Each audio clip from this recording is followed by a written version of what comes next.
The small folk of King's Landing would forever recall the fragrance of crushed orange blossom mingling with sea salt on the breeze. The morning Daenerys Targaryen passed beneath the washed white arches of the rebuilt Lion Gate. She rode no monstrous dragon that day, only a sleek Dornish palfrey the hue of dark caramel, reins looped loosely in one gloved hand, eyes lifted to the rising sun that painted the bay in molten gold. Her silver-white braid swung with the horse's stride, and her smile, soft, almost surprised to find itself upon her lips, spread through the gathered crowds like warmth after a cruel winter. These were the people who had once cowered from the skyborn wrath of dragonfire, yet now they leaned out of windows and over railings to scatter scarlet rose petals upon the queen who had chosen mercy before fear, justice before vengeance. Behind her rode Jon Snow, though the realm knew him by his true name now, Aegon Targaryen, his black cloak edged in direwolf fur, the sword Blackfire at his hip. He would kneel in the dragon pit later that day, renouncing all claim and swearing fealty as prince consort so the realm might heal without the tremor of divided loyalties. In that gesture was Daenerys' first quiet triumph. She had convinced the man she loved that Westeros required a symbol of unity more than another claimant for the Iron Throne. Beneath her calm exterior, she felt his presence like a steadying hand between her shoulder blades, the same unspoken courage that had guided her through fire and loss, and the frailty of her own darker thoughts. They processed up Aegon's high hill past tiered terraces of half-built terraces, where stonemasons paused mid-gesture to bow their dust-white heads, and children clapped small palms free of clay and mortar in wonder. Builders,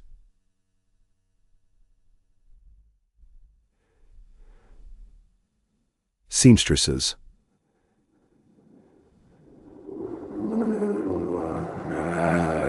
Sellswords turned thatched roof peacekeepers, the once shattered city knitting itself together one brick at a time, all lined to root as living testament to a promise that war could birth renewal. Daenerys had forbidden the forging of a new Iron Throne. Instead, she held court from a raised dais in the great hall of the Red Keep, beneath a vaulted ceiling hung with banners of every noble house. No one would bleed for a single chair again, she had sworn. Power must be wielded in open air, where all might witness its weight. Yet the hall still awaited its first audience, and word of its transformation raced ahead of her as swiftly as a raven on the wing.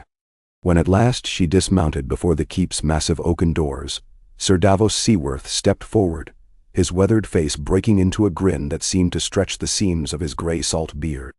"Your Grace," he said with a bob that blended sailor's informality with courtly respect, "the small council has gathered and the lords await." Davos had taken the office of Master of Ships, though he claimed he would rather man the prow of any carrack than preside over ledgers. Still, his steady hand had coaxed the disarrayed royal fleet into thriving commerce with Braavos and Volantis within a single year. Inside, the air was cool with fresh lime and the faint tang of wet plaster. Scaffolds clung to marble columns like skeletal vines. Even the Queen's own chambers remained half-finished, yet she insisted no wall be polished until the last hunger pang on the Street of Flower had been eased. Tyrion Lannister met her at the foot of the wide stairway, ceremonial clasp at his collar, but ink still smudged upon his nail beds. He had been up drafting decrees through the night. As Hand of the Queen, he had pledged a life of service, free from the blindness of pride that had doomed his kin. And if the shadows of his dead siblings sometimes darkened his gaze, Daenerys answered with kindness rather than censure. Their shared guilt formed a strange alloy of wisdom in the crucible of rule. Before the council chamber's bronze doors, she paused. "Remind me," she said, voice low, so only Tyrion heard, "that every voice, high and low, finds ground here." Tyrion inclined his scarred head. "We are the ears of the realm, Your Grace. Let us not be deaf, as our predecessors were." Daenerys released a breath, shoulders lengthening as though invisible wings unfolded across her back, then strode within. The chamber itself mirrored the realm's patchwork future. A circular table of weirwood and obsidian occupied its center, segments stained in the heraldic colors of houses, both great and diminished. To the Queen's right sat Sansa Stark, Lady Regent of the North, her copper hair braided in the wolf and snow pattern of Winterfell. Accord between dragon and direwolf had been no easy victory, but Daenerys had granted the North its long-sought independence, and in turn, Sansa pledged northern grain and timber to the crown for 5 years to rebuild the Riverlands. Next came Gendry Baratheon, newly confirmed Lord of the Stormlands, his palms still calloused from forge work. Beside him Samwell Tarly, Grand Maester in robes too large for his gentle frame, eyes bright with the hunger for archives and the healing arts they'd recovered from crumbling Valyrian scrolls. Across from them, gray-eyed Yara Greyjoy leaned back with boots crossed, master of ships in all but title, coordinating with Davos to purge the stepstones of corsairs while guaranteeing every islander the freedom to choose their own rulers, so long as they swore an oath of non-raiding under pain of royal reprisal. Even nebulous Dorne sent a voice. Princess Arianne Martell clad in sunrise silks, her diplomacy a blade sheathed in laughter. Daenerys raised both hands above the swirling map etched upon the table's rim, and quiet fell like soft ash. "My lords and ladies," she began, "I will not rule by fear. We have tasted enough of it, every one of us." Her gaze touched Jon, where he stood sentinel near the archway, then swept the circle. "If dragons are to be a terror, let their fire forge justice." She gestured to Drogon, dozing upon the cliff outside, wings folded, plumes of smoke curling from his nostrils. In 1 year his flame has melted swords into plowshares, chainmail into door hinges. But I would sooner clip my dragon's wings than let another city burn. Her words sent a murmur through the attendants. Some out of gratitude, others in quiet awe of a ruler who would curtail her greatest advantage for principle. They spoke then of grain levies, orphan relief, and the great Sept's restoration as a house of all faiths rather than a single creed. They debated the abolishment of debtors' prison, a Lannister innovation Tyrion denounced with particular venom, and replaced it with labor contracts under guild oversight. Even the scars of the surviving Unsullied entered council debate. Grey Worm, appointed captain of the Queen's Guard, requested land for his veterans in the Reach, and Sam proposed they study under Maester Healers to tend those fields. Daenerys listened, weighed, then decreed it so. When the meeting adjourned after midday bells, she climbed the maiden vault to breathe the wind blowing in from Blackwater Bay. Smoke no longer stained the horizon, only the white sails of returning fishing boats, and the crimson hull of Nymeria's Dagger, Yara's flagship, beating against the tide. Jon joined her there, silent until their cloaks tangled in the gust. "It seems peace feeds upon itself," he said, voice rough as gravel yet warm. She answered with a rueful smile. "It also starves itself when watchmen grow complacent." Her fingers brushed the hilt of the ornately carved dragon-glass dagger at her belt. A queen should carry a symbol, Tyrion insisted, though she prayed never to draw it in anger. Word arrived within weeks that the Golden Company remnants had rallied in Tyrosh, under a pretender lord, who styled himself Aegon 60T. Daenerys' counsel argued, crush them before they gained footing, or entice them with pardons. She chose a third path. Under the banners of 3 trading galleys sailed Missandei of En-Eath, now steward of foreign tongues, bearing scrolls that offered amnesty, gold, and positions within a new city guard for any who surrendered unarmed at Gullet Point. No dragon accompanied them, only parchment and the reputation of a queen who kept her promises. By the time Daenerys herself rode south to Stefan's Watch, nearly 2/3 of the Sellswords had accepted her terms and knelt upon the dunes. The pretender lord vanished into Essos, stripped of his borrowed army by the whisper of a saner dream. Thus the realm exhaled. In the Reach, apple groves prospered under edicts curbing noble taxes. In the Riverlands, Daenerys personally mediated the resettlement of Smaljin Umbersfolk, alongside surviving Lannister farmers, forging improbable kinship over shared plows and harvest feasts. Sellswords laid down spears to become wardens of irrigation canals, feeding parched fields for 300 miles. She crisscrossed the continent in a single year, Drogon soaring above, but never strafing, his thunderous cries heralding the Queen's arrival so that folk might prepare petitions, not funeral pyres. Each village left her changed, The grief of widows at Stony Sept taught her to fund midwife colleges.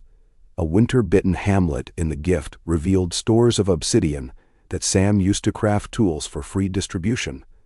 The laughter of orphans in rebuilt Fleabottom steeled her resolve that childhood should never be bartered for coin again. Despite the peace, shadows lingered beyond the wall. Reports filtered from Tormund Giantsbane that ice wights roamed the haunted forest once more. No mindless army, merely fractured pockets stirred by ancient sorcery older than Valyria. Daenerys consulted Bran Stark, now the moss-crowned guardian of the weirwoods in the north. His greenseen confirmed the threat was slow but inexorable. So she summoned a conclave of magi and maesters, inviting red priests, Carthene shadowbinders, even Miri Maz-Dur's surviving kin, to Old Town's Hightower, where she funded the founding of the Lyceum Arcanum, a school to study the balance of fire and ice that underpinned the world. Knowledge became her sword against the dark. Late, one frost-fingered autumn night, Jon found her in the gardens of the Red Keep, candles floating upon the reflecting pools, like stars captured in still water. She had been reading letters from Asha Greyjoy about the first shipyards on Skagos, and from Gilly in Horn Hill, where a library now housed manuscripts rescued from the Citadel's sealed vaults. But her gaze lingered on the stone path, unfocused. He knelt beside her and wordlessly offered a small carved figurine of a three-headed dragon, wings outstretched. She traced the grooves with a thumb, recognizing it as his handiwork. "I thought Drogon might like company," he said, and her laugh cracked the night's hush. Yet even love could not shield them from the weight of rule. When a storm collapsed grain warehouses in Gulltown, Daenerys diverted half the capital's winter stores despite protests. Riots flickered at the edges of Fleabottom before Sir Brienne of Tarth, commander of the Queen's Guard, quelled them not with swords but open granaries, and a speech that began, "I have known hunger. Me queen will end it." The city quieted, ashamed. The first true test of her reign erupted when Cersei's last loyal bannerman. Survivors hidden in Tarth's limestone caves kidnapped two Tyrell cousins on their voyage to Sunspear, and demanded lovers' tears be poured into the Queen's cup at maiden daylight, or Westeros would bleed anew. Tyrion advised gold. Jon advised steel. Daenerys chose flesh. She appeared alone in the kidnapper's cavern, unarmed save for her name. "I have bathed in fire," she told the trembling lordling who brandished a rust-flecked spear. "And I have watched cities die. Neither fate awaits you if you relinquish hate." The man stumbled, tears streaking soot-black cheeks. He surrendered without condition. Those rebels received trials, but also the chance to labor on the Breakwater Causeway, a bridge of marble and iron that would one day connect Dragonstone and Driftmark, binding isles and mainland in commerce the way her words bound hearts in reluctant loyalty. Years stretched into a decade. The great hall scaffolds disappeared. Stained glass windows cast rainbows across mosaic floors, depicting not the sigil of House Targaryen alone, but entwined beasts of wolf, rose, kraken, lion, spear, trout, and sunburst. Children of every banner studied side by side in the Royal Academy of King's Landing, where Drogon's molten breath had glazed clay into bright tiles for the domed observatory. Daenerys attended opening day wearing a gown dyed the dusky lavender of Essosi twilight, hair bound with a single ruby. When asked why she wore no crown, she replied, "The realm itself crowns me each dawn." Gray streaks threaded her pale hair now, but they suited her like history's silver signature. She ruled through councils grown vast and unwieldy, yet alive with debate. A faith militant reborn in humility, guided by a one-armed former sparrow called Peace Reynold, patrolled alleys alongside unsullied veterans and sellsword-turned surgeons. Braavos forgave half the crown's debt when three-toed Tabomot's apprentices forged astrolabes that predicted storms more accurately than any lore since the Rhoynar. Dorne negotiated water rights with the Reach before a single blade was drawn. On a spring morning 15 years after her coronation, Daenerys walked the avenue of faces where saplings from the north's weirwoods flourished under the care of maesters and children. She paused before one slender trunk whose carved visage still wept crimson sap, and there John waited, older, lined yet steady as carved granite. He spoke of a dream in which the wall melted beneath a sun of strange color, and of Bran's ravens urging vigilance. Together they resolved to fund watchtowers from Eastwatch to Hardhome, manned not by conscripts, but by free folk who would trade fish and furs southward, in exchange for dragonglass lances.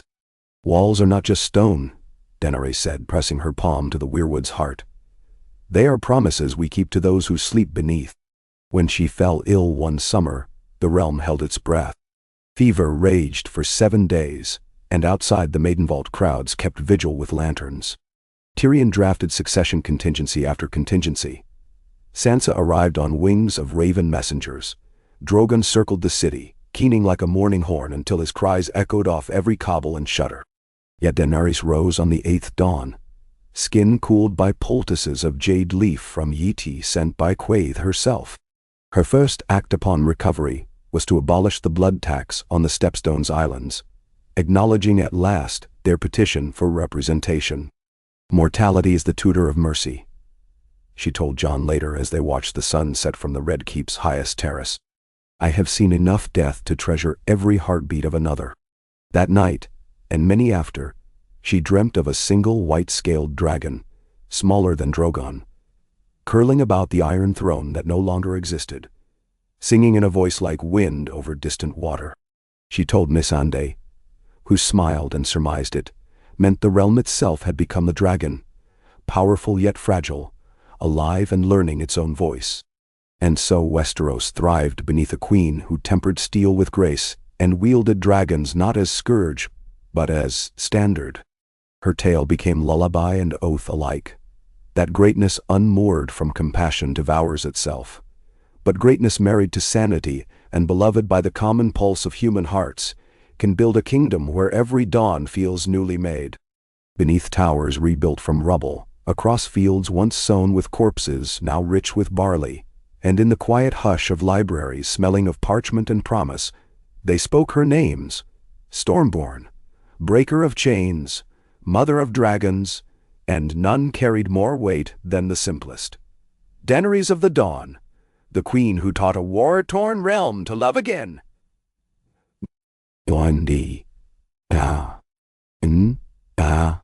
The bells of first harvest rang over King's Landing like silver-throated larks, the day the first widowed seamstress's guild charter arrived stamped with the Queen's seal. From the ramparts of the Red Keep, Daenerys watched the ribbon procession coil along the Street of Sisters, dozens of women in rough-spun gray bearing bolts of indigo wool they had woven themselves, escorted by 3 unsullied in ceremonial bronze.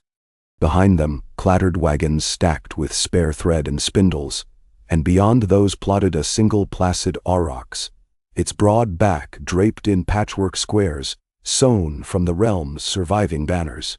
It had been Missandei's idea to turn the guild's inauguration into pageant. Jon had approved with a chuckle, vowing that even hardened sellswords paused at the sight of an aurochs lumbering under so much impossible color. "Only 15 years," Daenerys murmured to Tyrion beside her, the soft chime of the bells weaving through her words. "And yet the realm feels as if it has always been this way, thread stitched through wound." She resisted an impulse to reach for the ledge. The height below still sent a hush through her bones despite the years Drogon had borne her through skies higher than any tower. Tyrion, arms folded against a crisp autumn breeze, hummed agreement.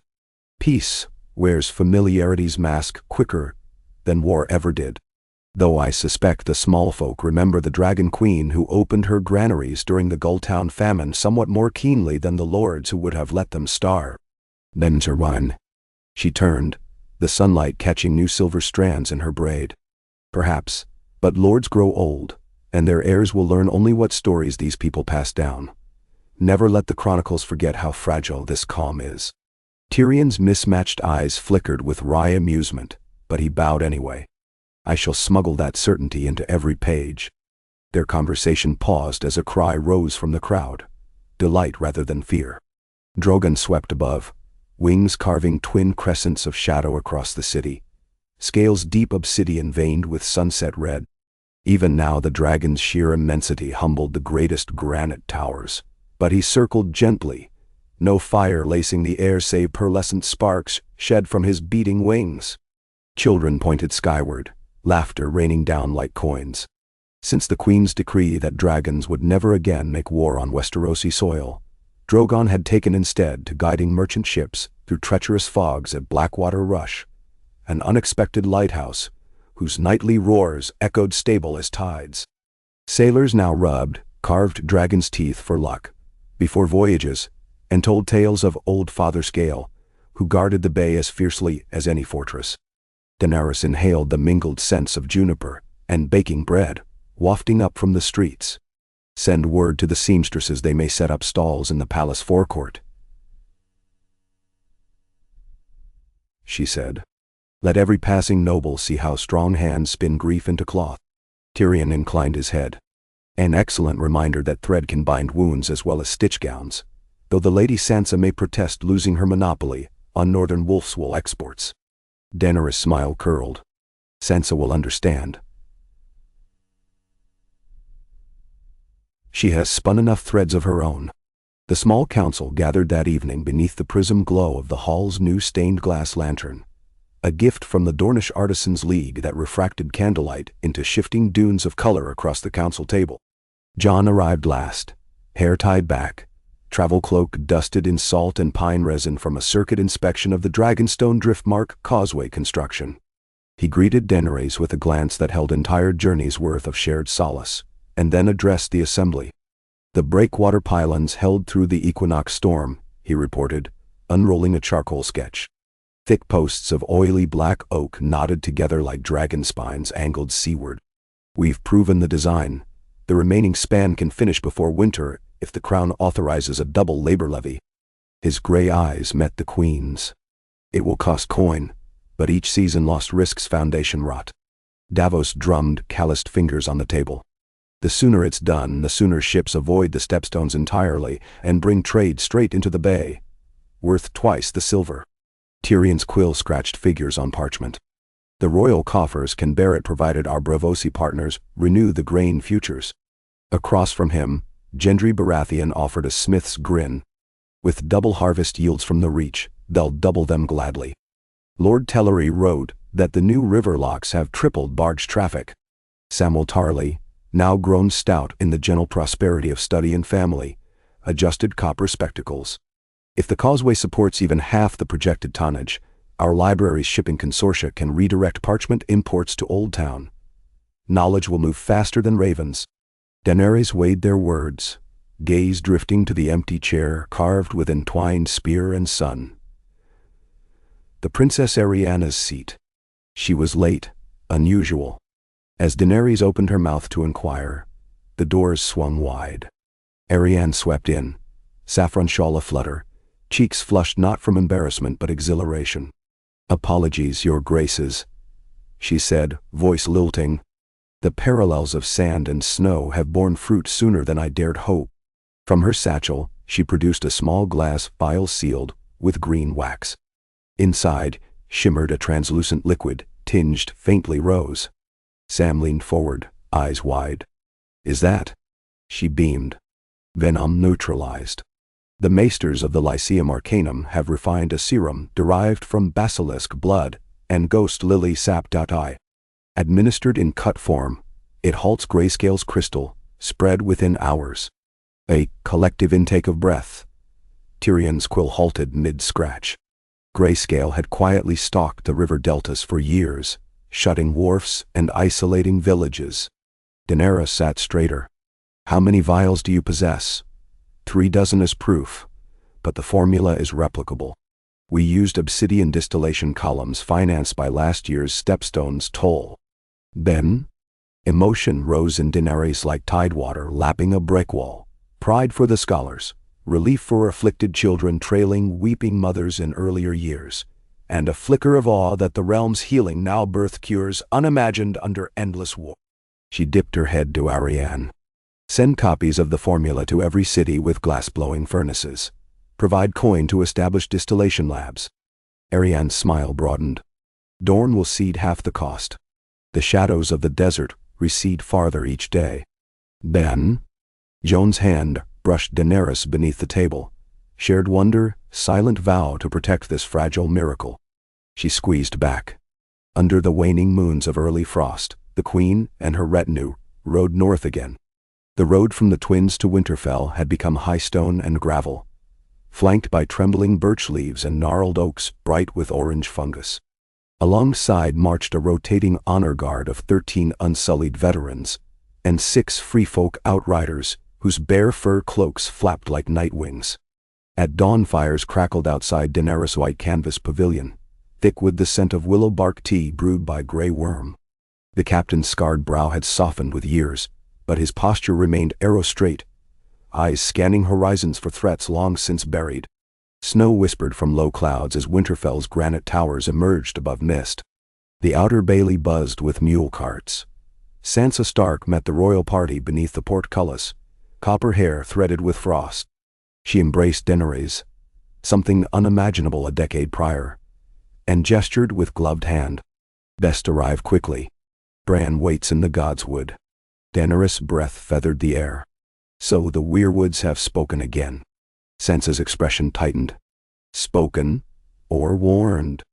Bran Stark, roots of darkness sprouting in his black iron chair, welcomed her beneath the snow-dusted heartree. Crimson sap tears streaked its white bark. Crows gathered overhead, silent watchmen. Bran's irises shimmered in opaque green as if reflecting forests unseen. His voice emerged soft. The winds beyond the world stiffen. A shiver in the ice. Daenerys knelt, brushing snow from skirts. "Tell me, brother of Joan's heart. What threat?" Bran's gaze turned inward. "A shard of the old power stirs east of Skagos, not walkers. Something smaller, clever. It seeks children of man to carry its seed. It will not march south in armies but slip through cracks like cold breath. One spark smothered now prevents a wildfire later." Beside her, Jon exhaled. "We'll sail from Eastwatch at first thaw." Bran's chair shifted as roots creaked beneath. "Take not steel alone, but words." It was words that bound the great flame to peace, and the cold remembers. The queen's pulse steadied. Diplomacy with an iceborne remnant? She bowed. "We will speak first." In the hall later, Sansa produced parchment. "House Bolton's last cadet branch seeks royal sanction to rebuild Moat Cailin as trade outpost. I thought it wise to consult you, given history." Daenerys scanned the petition. The memory of flayed banners returned, ghosts of cruelty. She placed the parchment upon the hearth and watched orange tongues sear the wax. "Some names must remain in ash," she said. "Let Cailin's stones lie until a family free of such rot seeks them." Sansa nodded approval, eyes reflecting the flames. Spring melted the shivering sea's ice-choked shallows. Daenerys, Jon, and Princess Arianne set sail aboard the Dawnfire, a sleek carrack painted crimson and pearl. Drogon soared overhead, escorting the fleet of 3, though Daenerys instructed him to roost nightly upon the rugged sea stacks, rather than alarm the Skagosi fisherfolk. The winds were sharp with salt. Gulls wheeled in white arcs. At Eastwatch, a company of Night's Watch remnants greeted them. Women and men both, for Bran had decreed the Watch's vows open to all. Their Lord Commander, a towering wildling woman named Skadi One-Eye, saluted. The winds north taste wrong. She guided them to a cliffside cave where hoarfrost sculpted ancient runes into the stone. Deep within lay scattered bones encased in black ice, and at their center a single glowing shard like moonlit glass. It pulsed faintly. Sam, buried with the expedition as chief lore-keeper, gasped. Dragonstone's glass never carried its own light. This is something older. Daenerys approached the shard. Drogon rumbled outside, as though feeling its chill even through stone. Bran's ravens had warned of seeds seeking hosts. She sensed no malevolence, only longing, like a lost child's cry turned into crystal. She spoke high Valyrian. "Who are you?" The shard brightened, then dimmed. Jon unsheathed Blackfire and angled it closer. Within the glass, pale swirls formed shapes, icy leaves curling around a heart of flame. A duality. Daenerys recognized it. The entwined sigil she had carved into the New Realm's coins. Dragon and direwolf curled together. "It shows us ourselves," she murmured, perhaps seeking belonging. Arianne produced the grayscale serum, tilting the phial so rose liquor caught stray torchlight. Venom transmuted, plague unmade. Why not pain remade? She crouched, touched the shard with gloved fingers. It flashed rose gold. Sam stammered. "It responds to—" He never finished. The shard dissolved into drift of shimmering motes that floated upwards, coalescing above their heads like a tiny aurora, before drifting beyond the cave mouth and into the pre-dawn sky. Drogon roared, wings snapping, yet made no move to chase. Silence. They stared at one another. Jon lowered Blackfire. Did we succeed or fail? Daenerys listened to the hush of receding tide. If we answered its need, then success is peace. She turned to Scotty. "Send word to every watchtower. Report any further such glows. Offer shelter, not swords." Scotty nodded. Your grace. The cold may yet remember kindness." They lingered on Skagos a fortnight, distributing seeds and iron tools to fishermen whose island soil had starved under decades of neglect. Jon challenged Skagosi chiefs to an axe-throw contest that ended in raucous singing. Daenerys rode shaggy ponies along shale beaches. Each small sharing felt like layering another stone upon the wall Bran envisioned, one built of trust rather than fear. Upon their return to King's Landing, the realm greeted them with festival. The Breakwater Causeway had opened 2 days prior, and merchant cogs filled Blackwater Bay like 1,000 floating lanterns. Yara Greyjoy's flagship fired green fireworks fashioned by Karth alchemists, bursts reflected in the dragon glass inlay of the Queen's throne dais. Tyrion met them at the dock brandishing scrolls. "Good tidings. Bravos has forgiven the remainder of the crown debt in gratitude for the grayscale cure licenses. Also," he added, mouth quirked, "the bank's new gala invites you to christen their museum's Valyrian wing." Daenerys laughed. "A gallery of dragon relics funded by coins once lent to dethrone me. How the wheel turns." Then now all. That night, after revelers spilled candlelight onto cobbles and bards strummed lilting chords praising Moonsinger's mercy. The new name for Arianne's serum. Daenerys withdrew to her solar. The twins awaited her. Raela storm and Baelon snow. Children she and Jon had adopted 5 winters past when plague stole their fisherfolk parents. Raela clutched a carved driftwood dragon. Baelon, a battered practice sword. They raced into her arms, babbling of the fireworks. Jon lingered near the hearth, smiling with quiet pride. These children, half wild and fearless, reminded Daenerys daily why peace must hold. Baelon tugged her sleeve.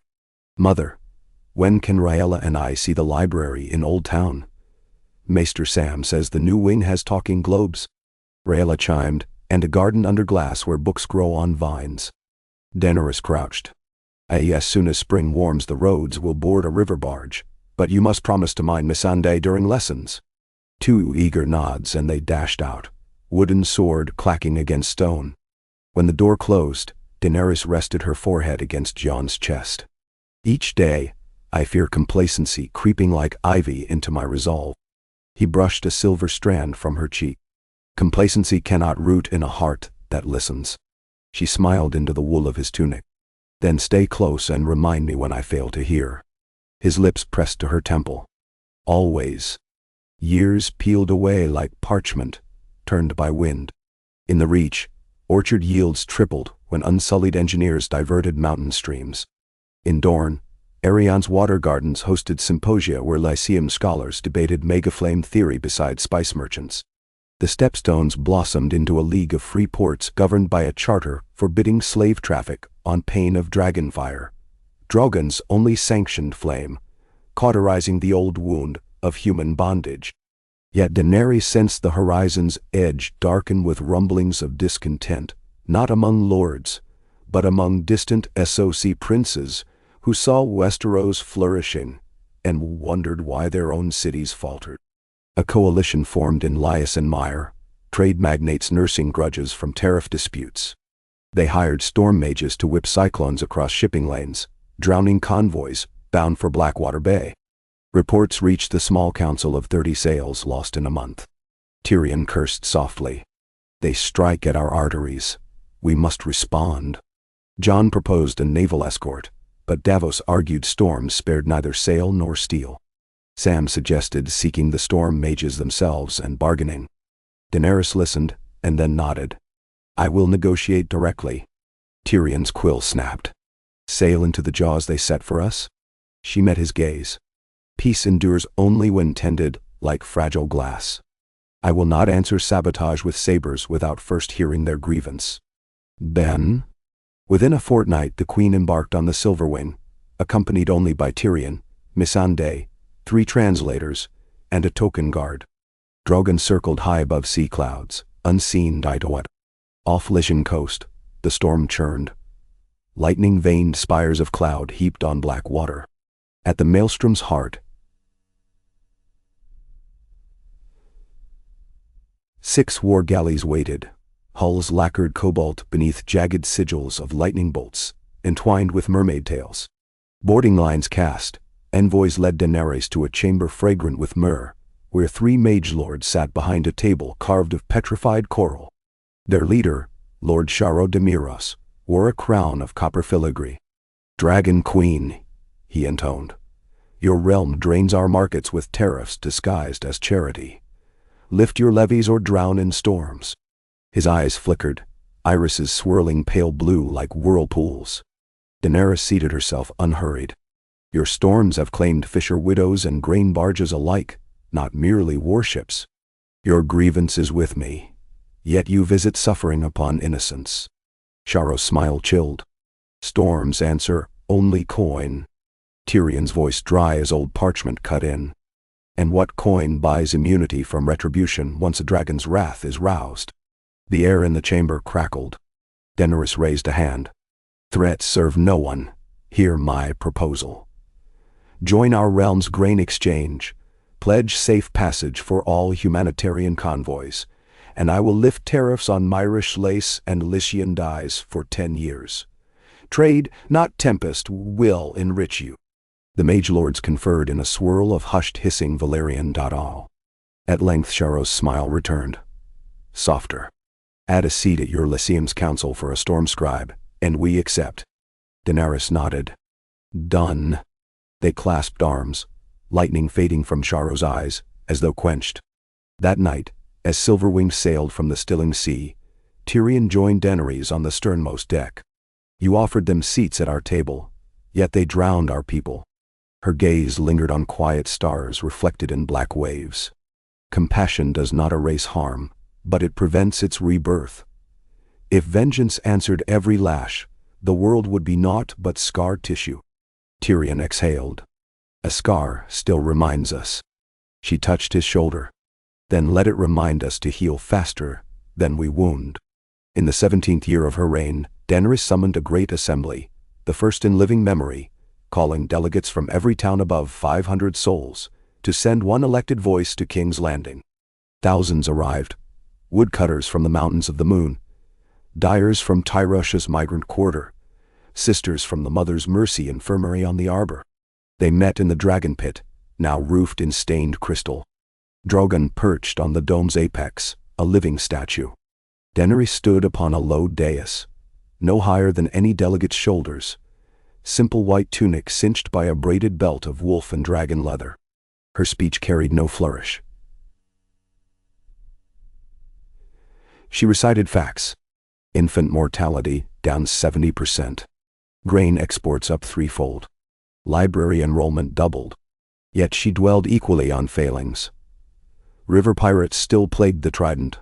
Toll collectors near Highgarden were extorting travelers. Wildfire stores beneath the city remained a hazard. These tasks are yours as much as mine, she said. The realm's heart beats in every village, every hall.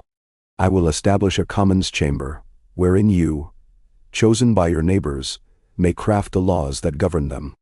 When murmurs rose, she continued, a crown tempered by counsel stands firmer. My dragons are mighty, yet mightier still is a people unafraid to speak. Jon watched from the dais' edge, fingers curled around the pommel of black fire, pride luminous in his half-smile. Tyrion's eyes glistened.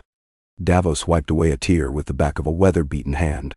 Across the pit, Sam raised a parchment like a herald and declared the Charter's articles. Universal right to petition, yearly audit of royal taxes, and rotation of commons seats every 3 years.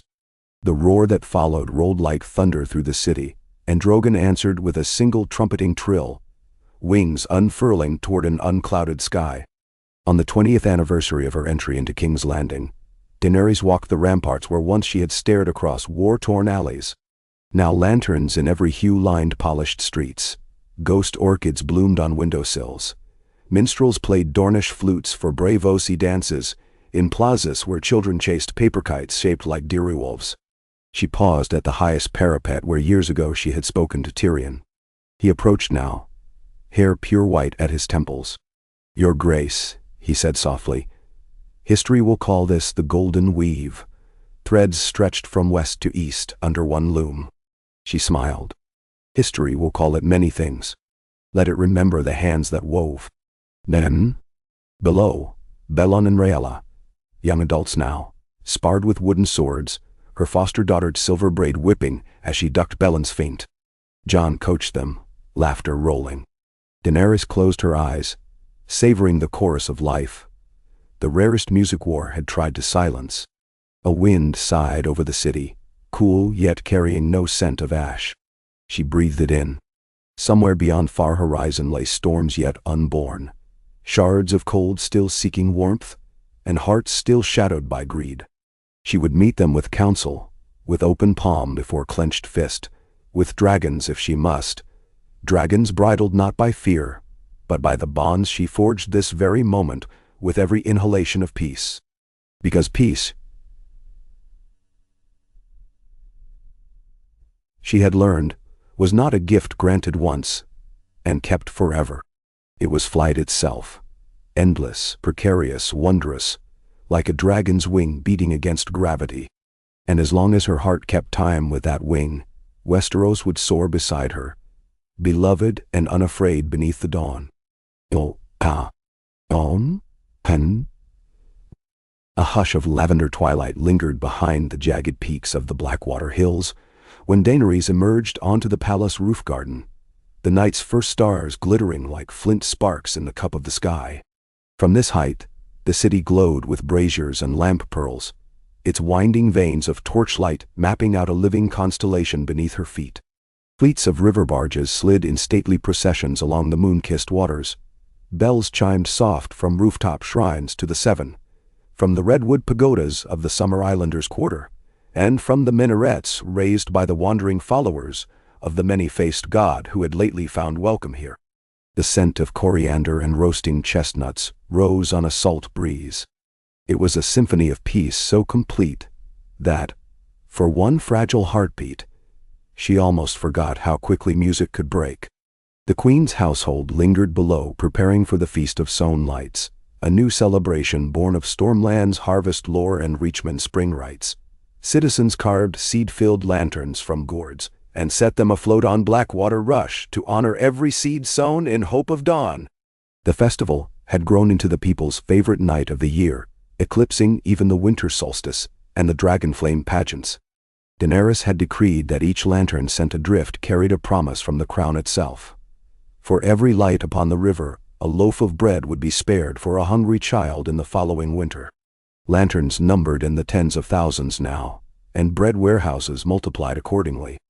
Jon found her beside a planter of ghost-white night roses, the silk of his cloak whispering across polished stone. He said nothing, but the quiet of his presence spoke volumes. "Rejoice in this moment. Never waver, you are not alone." She slipped her fingers through his, calloused warmth grounding her as she watched the first few lanterns bob out from the quays below, tiny flickers drifting like fireflies. "I used to think joy would terrify me more than sorrow," she murmured, "because joy can be stolen. Yet I feel only gratitude." Jon's chuckle was as soft as snowfall. Dragons have no need to fear joy. They breathe it out as flame.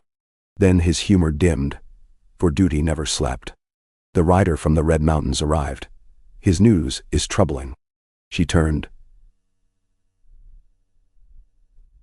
Silver hair catching starlight. Bandits again? Not bandits, he answered. A preacher. They call him the Night Shepherd. Claims the gods of frost gave him visions that winter's children will reclaim the realm if men cast down the Dragon Queen. He's gathered 3,000 followers in 2 moons. Miners, goat herds, rebels with old grudges, bear marching east, burn tithe barns. Daenerys sighed, the weight of inevitability settling on her shoulders like a cloak of lead. Fear needs but a single tongue to roar. She faced him fully. I will ride at dawn with a company of unsullied and 10 justicars. Drogon will shadow us but stay high. I'll meet this Night Shepherd. Nenetron. Jon released her hand only to brush a strand of wind-tossed hair from her brow. I'll come. I need you in the capital, she replied gently. The Free Commons meet in session tomorrow. They must not sense the throne divided. He accepted it with a soldier's stoicism, though his gaze lingered on her, as though to memorize every line of her face. Then take Ghost. A dire wolf's instincts miss what men overlook. She smiled. I will bring him back fat on Hillgoat. At dawn she rode south with Grey Worm commanding 200 unsullied in dusk-blue cloaks. Sir Brienne of Tarth led the Queen's Guard, her white enamel cuirass glimmering like morning ice. Ghost loped ahead, tongue lolling, a snow-pale shadow against cinnamon-colored earth. Drogon soared far overhead, a black mote brushing clouds. Daenerys carried no banner. Her presence was herald enough. The journey passed through blooming fields reclaimed from war-scorched barrens, neat rows of barley, river-driven water-wheels, stone aqueducts that gleamed where mason's lime still freshened the mortar. Settlers waved as she passed. Farmhands who had once known only despair now thriving beneath pooled irrigation and dragon-warmed greenhouses. She reminded herself these quiet miracles required daily vigilance. A single false step could fracture the lattice of peace. They reached the Red Mountains after 3 days' ride. Roses and wild apples scented the passes, but the valleys ahead were smoke-scarred. A hamlet named Emberfall lay in cinders, its communal granary split like a cracked egg. She dismounted among the ruins, though Brienne urged caution. The Night Shepherd's flock torched this yesterday, murmured Sir Davos, who had joined them at Bitterbridge Ferry. He knelt amid blackened timbers. They left messages on the walls. Frost's mercy is swift. Daenerys pressed a palm against charred wood, feeling its brittle give. Her mind cast back to Marine's pyramids, to charnel streets of Korth, to the words of Hisdar as he once tried to mirror her own. Peace is bloodless only in dreams. She whispered, then let us lay the shepherd's dream to rest. Ghost padded toward the mountain track, hackles bristling. Ahead, horns sounded, a wailing like winter owls echoing through crags. The ground trembled as a motley host emerged, barefoot zealots draped in wolfskin, farmers hefting reaping hooks, women bearing iron-shod staves. At their head strode a gaunt man in midnight robes bleached at the hem. His hair was pure white shot with streaks of black. His eyes reflected pale blue luminescence, reminiscent of the frozen shard Daenerys had once seen on Skagos. He raised a staff crowned with a ram's skull. The Dragon Queen comes, he intoned, voice carrying unnatural resonance. Kneel before the Frost Redeemer. Daenerys stepped forward alone, cloak billowing. She addressed him as she would a lord in court. I am Daenerys of House Targaryen, breaker of chains, chosen not by frost or fire, but by the people whose lives I have sworn to defend. Why do you spill their grain?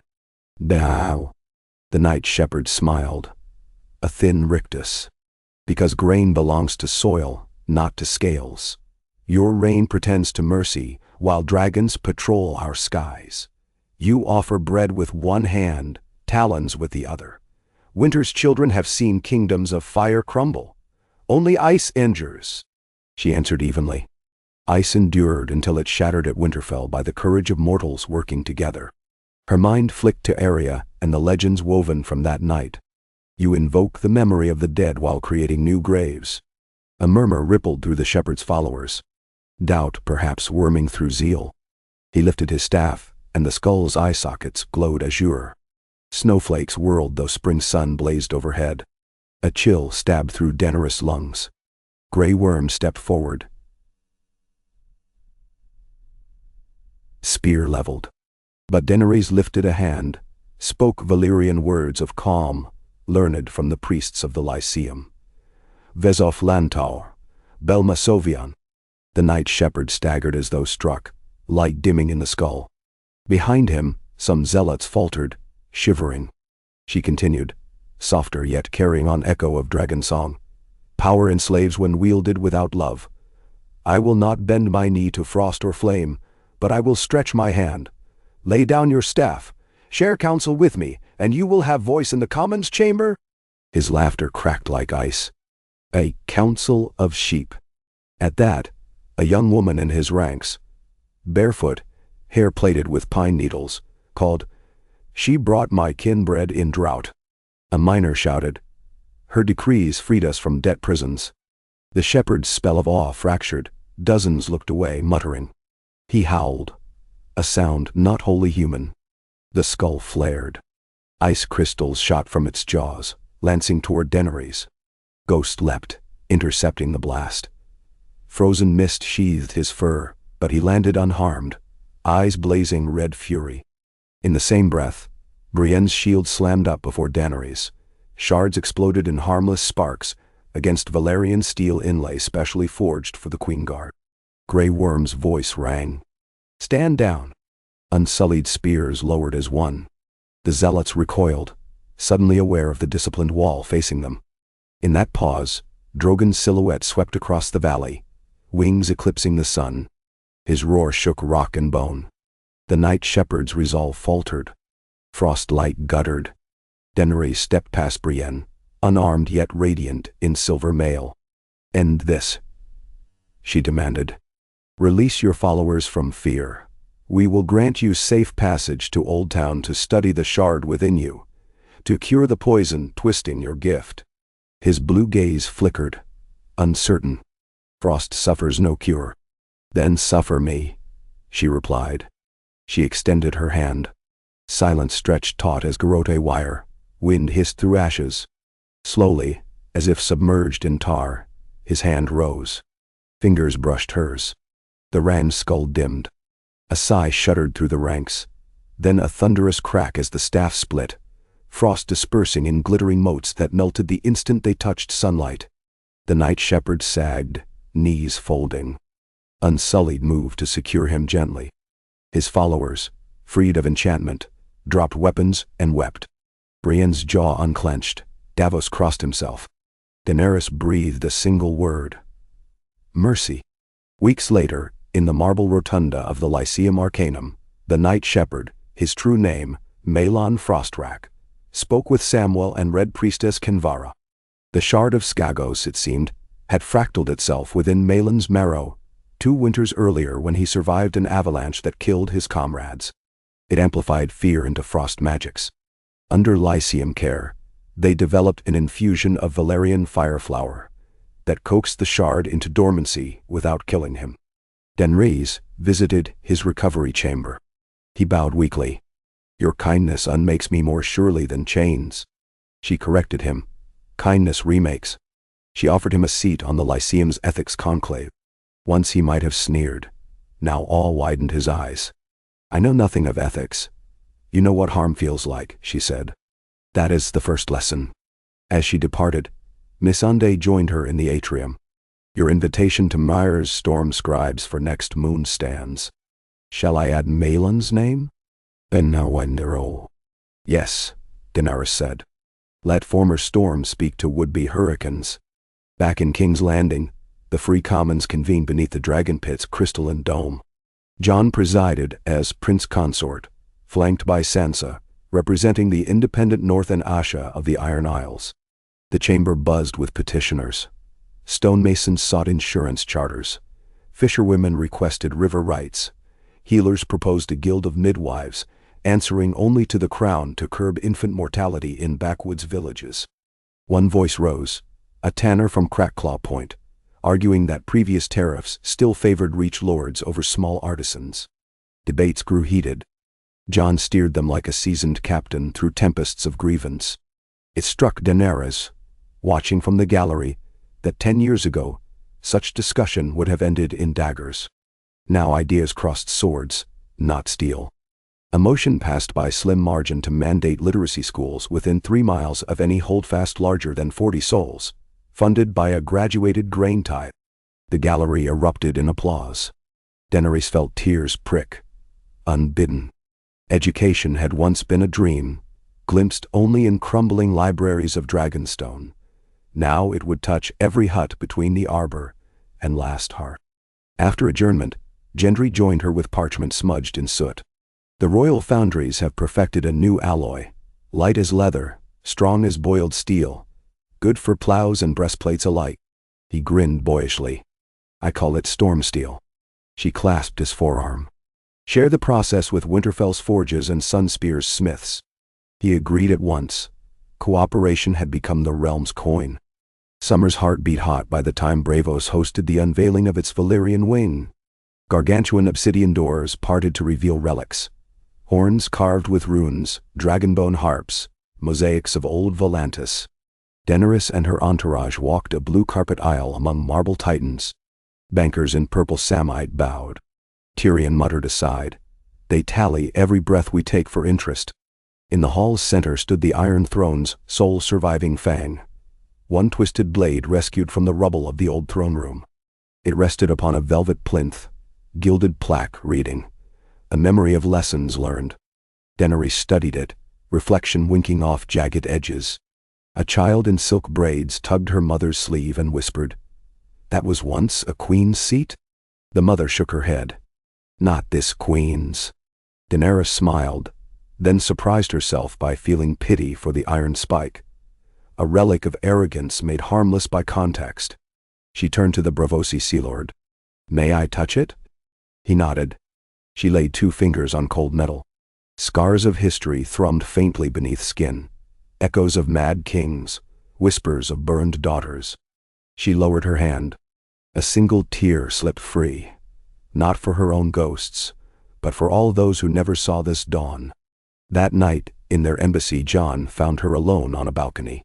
"Does seeing the blade wound you?" he asked. She shook her head. "It reminds me that power can be reforged. Even ruin becomes art when shaped by wiser hands."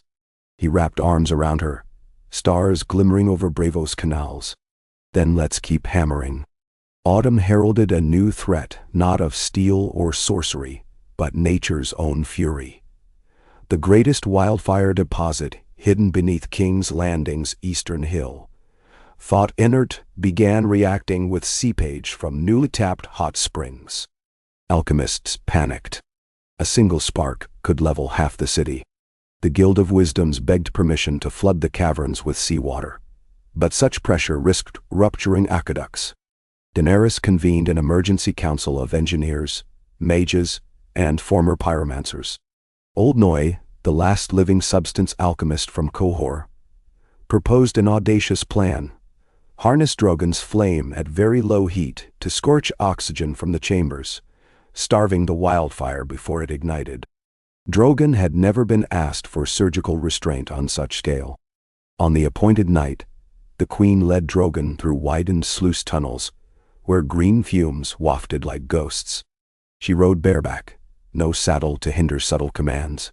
Grey Worm and Brienne waited at surface valves with contingents ready to seal shafts at her signal. The city held its breath. She whispered in High Valyrian the lullaby she'd composed during lonely nights in Meereen. Drogon exhaled ribbons of dull orange, heat without conflagration. Sweat drenched her leather. Heat shimmered, cracking stone. Wildfire puddles hissed, shrinking to crystalline residue. Hours crawled. At last, silence. No hiss, no glow. She signaled, valve slammed shut. When she emerged into starlight, miners and septas collapsed in prayerful relief. Tyrion offered her a wineskin. The day a dragon learns to whisper, the world should tremble. She drained water instead, then laughed hoarsely. Let it tremble at possibility. The Free Commons later passed the Dragon Flame Regulation Act, establishing protocols for controlled dragonfire in civic works. Maesters would study the chemistry. Dragon riders, Drogon's hatchlings now nearly full-grown, would train for rescue missions. Thus catastrophe birthed innovation. Years folded onward. Raela Storm, now 19, took vows as Queen's Ranger and set out to map the Ghostwood beyond Wolfswood, accompanied by dear wolves bred from Ghost's line. Bell and Snow pursued scholarship at the Lyceum, apprenticing under Samwell in the study of ice-fire alchemy. They returned each festival bearing tales of jade caves where fireflies glowed year-round, of river spirits glimpsed in starlit pools, of wildlings teaching new plucking patterns on bone flutes. Their joy nourished Daenerys more than any crown. On her 50th name day, the realm gifted her a tapestry spanning the wall of the throne dais. It depicted dragons soaring above fields not aflame, but golden with grain, while children in northern furs and Dornish silks danced hand in hand. At the center stood Daenerys, one palm resting on the pommel of Blackfire held by Jon, the other extended to a little girl offering seeds. Above, stitched in silver thread, a single phrase: all flames begin with a single spark. Let ours be hope. Tyrion presented it, voice thick. I tried to convince the weavers to reduce my nose, but they insisted on accuracy. Laughter rippled, warm as midsummer rain. Daenerys addressed those gathered: lords, small folk emissaries, sailors, Lyceum prodigies. She spoke not of victories but of failures. The famine that had nearly returned 2 winters prior before Braavosi grain fleets braved storms. The riot quelled with song not steel outside the Spice Gate. The wildfire crisis, the night shepherd's march. Every wound, she said, left scar tissue that reminds us we are still healing. And healing is living. She ended with a simple blessing, in both the common tongue and Valyrian, then invited all to the rooftop gardens for stargazing and lemon cakes. Later, as revelers' laughter drifted upward, she stood by the terrace parapet with Jon at her side and watched 2 of Drogon's offspring dive playfully over the bay, their bellies catching torchlight.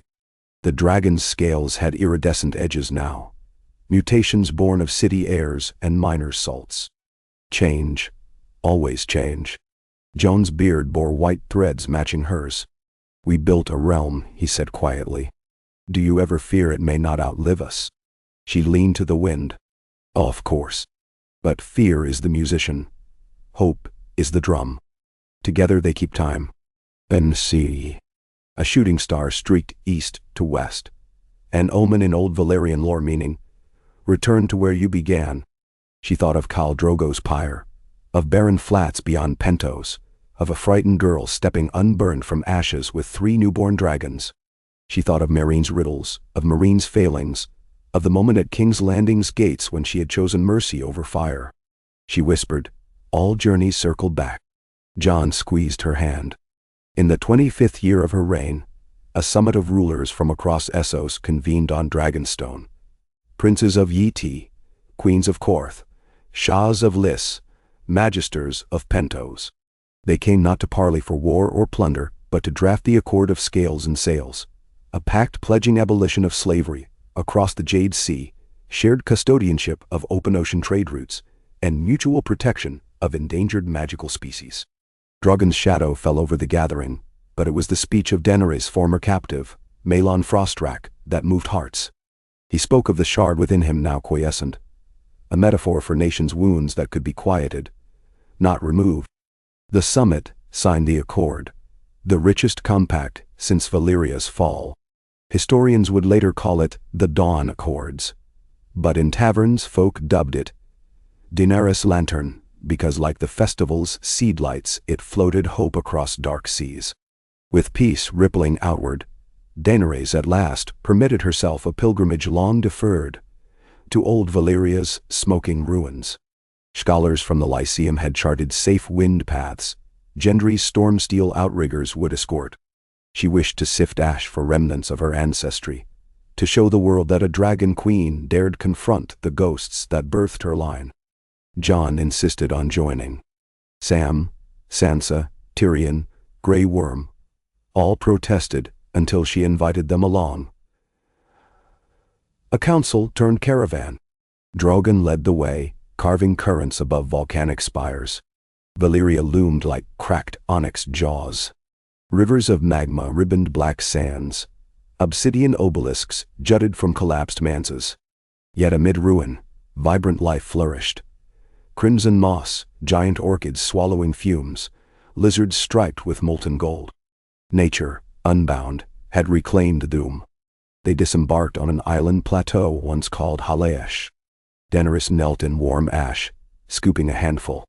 She saw not bones of kings, but fertile soil sparkling with minerals. Life brewed in death, she murmured. Her companion spread out to study ruins. Sam retrieved fragments of dragon glass etched with glyphs unlike any catalogued, their curves reminiscent of branching trees rather than flames. Bran's ravens circled overhead, perhaps watching through unseen eyes. While exploring a half-buried amphitheater, Tyrion stumbled upon an intact frieze. Dragons circling a ring of kneeling figures, but no throne depicted. Instead, at the center, a sapling sprouted from fire. Perhaps even old Valyria remembered once, he mused. Power born to nurture.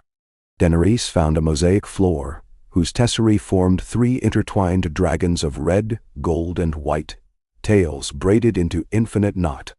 She traced the white dragon, unknown in Targaryen lore, and felt a kinship, as though it echoed her reign's guiding light.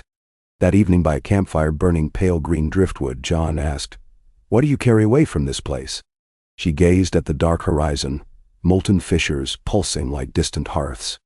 That pride founded here destroyed itself, yet the ashes feed new roots. If we forget that, we invite our own doom. He nodded, understanding beyond words. Returning, she commissioned saplings from resistant Valyrian flora to be nurtured in the royal glasshouses, symbols of renewal through fire. She set aside funds for a Valyrian outreach fellowship. Scholars of every nation invited to study the ruins under guardianship agreements forbidding exploitation. Knowledge, she insisted, must be shared or it calcifies. One crisp winter morning, as she supervised planting of the first Valyrian ironbark seedling in the godswood of King's Landing, Raela galloped into the courtyard on a mottled dun. Cheeks flushed. She dismounted before her mother. A raven from Skagos. The watch discovered another shard, but this one sings. She produced a cube of ice sheathed in runic lines that hummed at touch. It throbbed with warmth, paradoxical. Daenerys exchanged a glance with Sam. The world still teaches. She turned to her daughter. Ready a flight to Old Town. Let's hear its song. The cube's resonance, studied under obsidian lenses, revealed harmonic frequencies matching Drogon's heartbeats. Proof, Sam theorized, that the shards were fragments of a primal force binding fire and ice. Bran, speaking through a raven perched on the lectern, confirmed. These are the world's memory. Shattered in the Dawn Age, now they return, seeking wholeness. Daenerys convened a conclave of singers, smiths, priests. Together they crafted a chamber in the Lyceum, walls of dragon glass, floor of weirwood mosaic. 7 shards, including Melon's dormant sliver, were anchored in a lattice forged by Gendry's storm steel. They pulsed in unison like a newborn heartbeat. An aura spread, gentle heat that soothed arthritic joints, cool breeze that calmed fevers. Word spread that ailments eased near the chamber. Grief lifted, nightmares softened. Tyrion quipped they'd invented hope's furnace. Daenerys simply quietly attended the room each dawn, listening. One morning the shards joined light into a single beam that projected onto the ceiling an image of swirling continents as they might have appeared before the breaking. Essos glued to Westeros, Sothorios twisting nearer, a unified landmass. Sam gasped. The world recalls its first shape. Daenerys reached out, fingertips touching the light. Perhaps it beckons us toward wholeness, not of land, but of heart. She decreed the chamber open to all seeking solace, regardless of station or creed, appointing Maelon its guardian. Time turned pages. Jon's black hair silvered, Tyrion's quips slowed but deepened. Missandei penned treaties now studied in every free city. Grey Worm retired at last to Neath with his beloved translator Mabo, though he returned each spring to drill new recruits. Sansa's Northern Council blossomed into a mosaic of clan voices. They sent cedar logs south as peace offerings each winter. Ariane's dunes birthed water gardens that cooled desert nights while sheltering scholars. At 60, Daenerys felt her strength remain, though slower to rise at dawn. Yet purpose burned bright. One night she dreamed of 4 dragons. Drogon, his 2 offspring, and a 4th of purest white scales. Echo of the Valyrian mosaic. She awoke with tears, realizing it represented the realm itself, a dragon shaped by every soul living beneath her laws. She summoned the Commons Chamber and proposed a motion unprecedented. After her death, the monarchy would dissolve into a council of scales, 7 elected archons representing regions and guilds, rotating every 10 years. Jon sat silent, but his eyes shone. The motion passed after fierce debate. She relinquished personal legacy for future freedom. When the proclamation was announced, streets erupted first in confusion, then cheers. Some wept, fearing loss of beloved queen.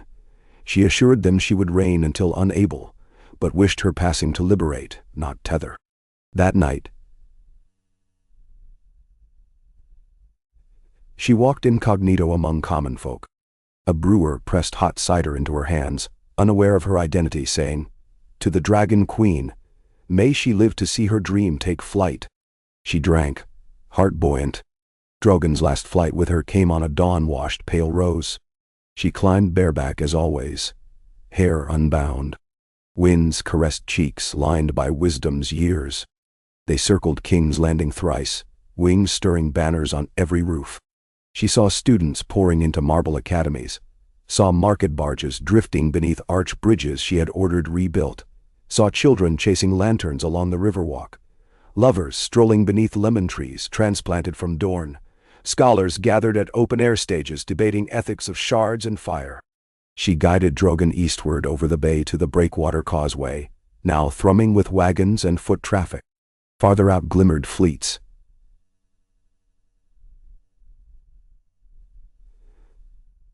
Sails of Myrish blue, Carthene purple, Braavosi green, all trading unafraid.